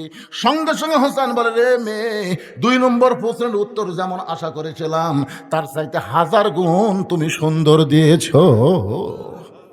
ওমর ফারুক বলতেছে আমার ঘটকাটা আল্লাহ কবুল করছে। হোসেন বলে এত সহজ না, 3টার উত্তর না দিলে আমি বিবাহ করিব না। ওমর ফারুক বলে হোসাইন এখন তাহলে তুমি 3 নম্বর প্রশ্ন করো। এবার হোসেন বলে, রে মেয়ে, এ যুবকেরা, এটা একটু মনোযোগ দিয়ে শোনা লাগবে। 3 নম্বর প্রশ্ন হলো, বিবাহের পরে আমার সঙ্গী তোমার থাকতে হবে। কি মনে করতেছেন? এই যে আবু তহা আদনান বিয়ে করছিল, এক বউ থুই আর একটা বিয়ে করেছিল ঢাকার যা, যার জন্যে হারানো নাটক হলো। আবু তহা আদনান ঘুম হয়ে গেল, আসলে ঘুম ঠুম কিছু না, ওই দ্বিতীয় বিয়ে। কি মনে করছিল? সে বউ আবার ছেড়ে গেছে। তাহলে কথাটা খুবই গুরুত্বপূর্ণ। হোসাইন বলতেছে, যিনি যুবকদের জান্নাতের যে সর্দার হবে, সেই প্রশ্ন করতেছে যে বিবাহের পরে আমার সঙ্গী তোমার থাকা লাগবে। বিয়ার আগে না বিয়ার পরে? আজকে আমাদের যুবকেরা কোনটা ভালোবাসে, বিয়ার আগেরটা না পরেরটা? বিয়ার আগেরটা বলতেছে, তুমি আমার জীবন, তুমি যদি চাও আমি পাহাড়ে উঠব, তুমি যদি চাও আমি সাগর ডেঙ্গায় যাবো। যে শালা পুকুরত পড়ে পানি খাই, ওই বলে সাগর ডেঙ্গাবি। তুমি জানো না গো, এক রাত তোমাকে দেখিনি, মনে হয় 1 বছর দেখিনি। মেয়েটা মনে করে আল্লাহকাল প্রেমিক পুরুষ দুনিয়াতে নাই, ইদের চিটিং, ইদের সিটার। এটা বুঝবি বিয়ার পর। ধরে কর ঠিক কিনা? আল্লাহর কি কাম, ওরই সাথে বিয়ে হচ্ছে। বাসর রাত্রে ওই বাসর করা বাদ দেয়া লাখ টাকা ঘুম পাড়তেছে। বউ কয়, কে গো আজকে বাসর রাত, ঘুমাও কেন? তুমি না কইছো 1 রাত না দেখলে 1 বছর দেখা হয় না, তুমি আমার জন্য পাহাড়ে উঠবে, তুমি সাগর ডেঙ্গে যাবে, আজকে ঘুম পাড়তিছে। কইলা সিটারি রে পাগলি, তো সিটারি না করলে ঘর তুলতেন। বিবাহের আগে কোনো মেয়ের সঙ্গে প্রেমের সম্পর্ক নিয়ে একটা কথা বলা কবিরা গুনাহ। কথা কন কি গুনাহ? জান্নাতি যুবকদের সর্দার দুনিয়ার সমস্ত যুবকদের বুঝায় গেল, বিবাহের আগে কোনো সম্পর্ক চলবে না, বিবাহের পরে আমার সঙ্গী তোমার থাকতে হবে। মেয়েটা ফোঁপায় ফোঁপায় কাঁদতেছে। ওমর ফারুক বলে, মা 2টা কঠিন প্রশ্ন করেছে, আর সেই 2টার উত্তর তুমি দিলা, এই সহজ প্রশ্নের উত্তর না দিয়ে তুমি কেন কাঁদতেছো? তুমি বলো, হোসাইন বিবাহের পর আমি তোমার সঙ্গী থাকবো, বিবাহের পর আমি তোমার সঙ্গী থাকবো। মেয়েটা বলতেছে, আমিরুল মুমিনিন, এমন উত্তর দিলে আপনি বিশ্বাস করতে পারেন, কিন্তু হোসাইন এমন উত্তর দিলে বিশ্বাস করবে না, বিয়ার পর আমি তার সঙ্গী থাকবো। এই কথাটা বলা যায়, কিন্তু এই কথাটা তাই সে বিশ্বাস করবে না। এবার বলে, মা তাহলে তুমি কি 3 নম্বর প্রশ্নের উত্তর দিবার পারবা না? মেয়েটা কিছুক্ষণ পরে বলে, আল্লাহ, মনে মনে আল্লাহর সঙ্গে যোগাযোগ করতেছে, আল্লাহ 2টার উত্তর দিয়ে দিলাম, এইটার উত্তর কি দেব? এমন সময় আল্লাহ পাক ইলহামের মাধ্যমে মেয়েটাকে জানাই দিল, রে মেয়ে, তুমি উত্তরে বলো। একজন মস্ত বড় আল্লাহ নবী ছিল, সেই নবীর নাম হলো আয়ুব নবী। ধরে বলেন, কি নবী? আয়ুব নবী যখন সুস্থ ছিল, তখন তার অনেকগুলো বিবি ছিল, তার বাড়ি ছিল, ঘর ছিল, বাদশাহী ছিল, চাকর নৌকর অনেক কিছুই ছিল। কিন্তু আয়ুব নবী যখন অসুস্থ হয়ে গেল, অসুস্থতার মাত্রা যখন বেড়ে গেল, একসময় আল্লাহ তার দেহের মধ্যে গোস্তর পচন ধরে দিল। তখন কিন্তু চাকর নৌকর কেউ তার সঙ্গে থাকলো না, এমনকি তার বউগুলোও তাকে ছেড়ে চলে গেল। আয়ুব নবীর শরীরের দুর্গন্ধ হওয়ার কারণে লোকালয় থেকে তাকে জঙ্গলে ফেলে দেওয়া হলো। তখন জঙ্গলে যখন ফেলে দেওয়া হয়েছে, তখন একটা বিবি আয়ুব নবীর সঙ্গ ত্যাগ করে নাই, সেই বিবিটার নাম হলো রহিমা। মেয়েটা বলে, হোসাইন, রহিমা যেমন আয়ুব নবীর সুখের দিনেও ছিল, কষ্টের দিনেও ছিল, এমনকি সমস্ত মানুষ আয়ুব নবীকে যখন ত্যাগ করেছে, রহিমা যখন ত্যাগ করে নাই, আমি রহিমার মতো বিবাহের পরে আপনার সঙ্গে থাকতে চাই। হোসেন বললেন, তোমাকে বিবাহ করাতে আমার কোনো আপত্তি নাই। আমার নানা যেমন নানি পাইয়া ভাঙ্গা ঘর জান্নাত হয়ে গেছে, আমার মা যেমন খাতুনে জান্নাত ফাতেমারে পাইয়া কষ্টের ঘরের সুখের শান্তির বাতি জ্বলাইছে, আমি হোসাইন তেমন একটা মেয়ে পাইলাম, এই মেয়েটার সঙ্গে বিবাহ করতে আমার কোনো আপত্তি। আজকের এই ঘটনার ভিতর দিয়ে আমি আপনাদের সামনে যে জিনিসটা তুলে ধরার চেষ্টা করি, সেটা হলো, যত বড় বিপদ আপদ মুসিবত আসুক না কেন, মুসলমানের জন্য সবচেয়ে বড় বিপদ সামনে অপেক্ষা করতেছে, সেই বিপদটা হলো মৃত্যু। ধরে কোন কথা ঠিক কিনা? এই জন্য আল্লাহ বলেছেন, লা তামুতুন্না, মৃত্যুবরণ করো না, ইল্লা ওয়া আনতুম মুসলিমুন, মুসলমান না হওয়া পর্যন্ত। মুসলমান হয়ে যদি মরতে চাই, তাহলে বছর অন্তর শুধু কোরআনের একটা মাহফিল করলে হবে না, আল্লাহর এই কোরআনে ধরে কোন ঠিক কিনা? আল্লাহ আমাদের সবাইকে এই কোরআন মোতাবেক নিজের জীবন পরিচালনা করার তৌফিক দান করুক। সকলে বলে আল্লাহুম্মা আমিন। আমার চেয়ারম্যান হয়ে যাওয়ার চাইছিল। আমি বলছি না, একটু বসেন। কি জন্য বসালাম, অন্য কোনো জায়গাতে এরকম চাপ দেবো না। আজকে আপনি কইছেন লম্বা একটু ওয়াজ করা লাগে। কি বিরক্ত হলেন, রাগ করলেন? মাশাআল্লাহ। কারণ আপনাদের ভোট দেওয়া প্রতিনিধি। একটা কথা উনি বলেছেন, আমার খুব কথাটা কলিজাতে আঘাত পাইছে, যে আমি 4.5 বছর কি ছিলাম, মিনি আয়না ঘরে ছিলাম, মিনি আয়না ঘরে। সে কথাটা আপনারা বুঝতে পারছেন? চেয়ারম্যান হচ্ছে ঠিকই, কিন্তু সে কোনো কাজ করতে পারে না। সামনে 1 বছর সময় আছে, আমরা সবাই দোয়া করব আল্লাহ তাকে সুস্থতার সঙ্গে নেক হায়াত দান করুক, জোরে কোন আমিন। এবং 1 বছরের মধ্যে মানুষের মন জোগান বড় কঠিন ভাই, খুবই কঠিন। তার মধ্যে চেয়ারম্যান হচ্ছে সবচাইতে, এরা তৃণমূল পর্যায়ে নেতা, একটা সাধারণ মেয়ে মানুষ পড়ে, ও চেয়ারম্যান সাহেব আমার বিদ্যা ভাতার কি হলো, দেখছেন? চেয়ারম্যানে কিন্তু যাই তাই ধরে, ধরে করার কথা ঠিক কিনা? এমপি কেউ ধরা পারে না, মন্ত্রী কেউ ধরা পারে না, কিন্তু এইগুলো নেতা সবাই ধরে। তাই ভাইটাকে বললাম 1 বছরের মধ্যে আপনি পারবেন কিনা আল্লাহ ভালো জানে, তবে পারার মতন যেন তৌফিক দান করে, ধরে কারণ আমিন। মুরব্বি, ও মুরব্বি বসেন, এখন দোয়া হবে, বসেন, আর ওয়াজ নেই, এখন দোয়াটা করে দেন বাবা। জীবনের শেষ দোয়া হতে পারে আজকের মাহফিলের দোয়াটা, আমার আপনার জীবনের শেষ দোয়া হতে পারে, ধরে কোন ঠিক কিনা? এই সকলে ইস্তেগফার বলেন, আস্তাগফিরুল্লাহ রব্বি মিন কুল্লি জামবে ওয়া তুবু ইলাইহি, আস্তাগফিরুল্লাহ রব্বি মিন কুল্লি জামবে ওয়া তুবু ইলাইহি, লা হাওলা ওয়ালা কুওয়াতা ইল্লা বিল্লাহিল আলিয়্যিল আযীম, আল্লাহুম্মা আমিন। আল্লাহুম্মা আনতাস সালাম আমিনকাস সালাম, তাবারাকতা ইয়া যাল জালালি ওয়াল ইকরাম।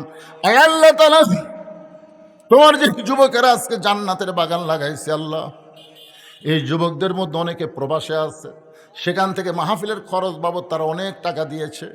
আয় আল্লাহ, এলাকার সমস্ত যুবক সহ যারা প্রবাসে আছে, তাদের চেষ্টায় আজকের এই জান্নাতের বাগান লেগেছে। মেহেরবানি করে আজকের জান্নাতের বাগানের ওসিলায় দেশে এবং দেশের বাহিরে যত যুবক আছে, সব যুবককে কোরআনের যুবক, নামাজি যুবক হিসেবে আল্লাহ তুমি কবুল করে নাও। মাহফিলের শুরু থেকে শেষ পর্যন্ত যতটুকু আলোচনা হয়েছে আল্লাহ, এর মধ্যে যদি ত্রুটি হয়, ভুল হয়, মাফ করে দাও। এর যা হাদিয়া মঞ্জুর করো, সোনার মদিনায় নবী পাকের রওজা মোবারকে আল্লাহ কবুল করে নাও। তামাম আম্বিয়াই কেরাম, আসহাবে কেরাম, উম্মাহাতুল মুমিনিন, শহীদ শহীদান, জান্নাতুল বাকি, জান্নাতুল মাওয়া সহ পৃথিবীর যত গোরস্থানে যত মুমিন মুমিনা শুয়ে আছে আল্লাহ, সকলের কবরকে জান্নাতের টুকরা কবুল করো। আমরা যারা হাত তুলেছি, আমাদের জনম দুঃখিনী মা যাদের কবরে গেছে, একটাবার চোখ বন্ধ করে দেখেন, কত ছোট্ট একটা নাম মা। এই নামের মধ্যে কি মধু, যাদের মা নাই তারাই বুঝতেছে। দাঁত থাকতে মানুষ দাঁতের মূল্য দেয় না, চোখ থাকতে মানুষ চোখের গুরুত্ব বোঝে না। বাপ মা যতদিন দুনিয়াতে থাকে, সন্তান বাপ মাকে বুঝতে পারে না। বাপ মা যদি মারা যায়, তখন বুঝবেই জন্মে তার দরদের আর দুনিয়াতে কেউ নেই। এই দরদের বাপ মা যাদের কবরে গেছে আল্লাহ, মেহেরবানি করে বাপ মার কবরকে জান্নাতের টুকরা বানিয়ে দাও। আল্লাহ গো, আমাদের দাদা দাদি, নানান আত্মীয় স্বজন যারা কবরে গেছে, কবরবাসীদের মাফ করে দাও। আজকের মাহফিলের সম্মানিত সভাপতি দয়কে আল্লাহ তুমি কবুল করো। আজকের মাহফিলের প্রধান অতিথিকে আল্লাহ তুমি কবুল করো। বিশেষ করে আখেরি মোনাজাতে আমাদের সঙ্গে সামিল হওয়ার কারণে আল্লাহ তাকে তুমি কবুল করে, আল্লাহ জনগণের খাদেম হিসাবে তাকে তুমি কবুল করে নাও। ও দরদে আল্লাহ, আমি গুনাহগার বলে দোয়া ফিরাই দিও না আল্লাহ। এতগুলো মানুষের মধ্যে যার 2 হাত পছন্দ হয়, সেই 2 হাতের ওসিলায় আজকের মাহফিলকে কবুল করো। আমার মা বোনদেরকে কবুল করো। আবিদা সালিয়া পর্দানিশি কবুল করে মা ফাতেমার চরিত্র দান করে দাও। আমি সহ আমাদের মধ্যে যারা অসুস্থ আছে আল্লাহ, সুস্থতার নিয়ামত দান করে দাও আল্লাহ। খাস করে এই পশ্চিম বারৈলের যুব সমাজকে আল্লাহ তুমি কবুল করো। প্রত্যেক বছর এমন করে কোরআনের একটা বাগান যেন তারা লাগাতে পারে, এমন ইমানি শক্তি এদেরকে দান করে দাও আল্লাহ। আজকের মাহফিলে হাজি সাহেবদের আল্লাহ কবুল করো, আলেমদেরকে আল্লাহ কবুল করো, মুরব্বীদের আল্লাহ কবুল করো, যুবকদেরকে আল্লাহ কবুল করো, এমনকি কচি কচি বাচ্চারাও আওয়াজ শুনতেছে আল্লাহ, তাদেরকে কবুল করো আল্লাহ। কে কোন নিয়তে হাত তুলেছে আল্লাহ, সকলের নেক নিয়ত, নেক আশাকে তুমি কবুল করো। খাস করে আল্লাহ, শুধু কোরআনের আওয়াজ শুনবো না, আগামীতে আল্লাহর কোরআন আমাদের দেশে চলবে, এই দৃশ্য আমাদের সকলকে দেখার তৌফিক দিয়ে দাও আল্লাহ। সুবহান রাব্বিকা রব্বিল ইজ্জাতি আম্মা ইয়াসিফুন ওয়া সালামুন আলাল মুরসালিন আলহামদুলিল্লাহি রাব্বিল আলামিন ওয়াজাল আখিরাতি কালিমাতুনা ইনদাল মাউতে। সকলে পড়েন লা ইলাহা ইল্লাল্লাহু মুহাম্মাদুর রাসূলুল্লাহ।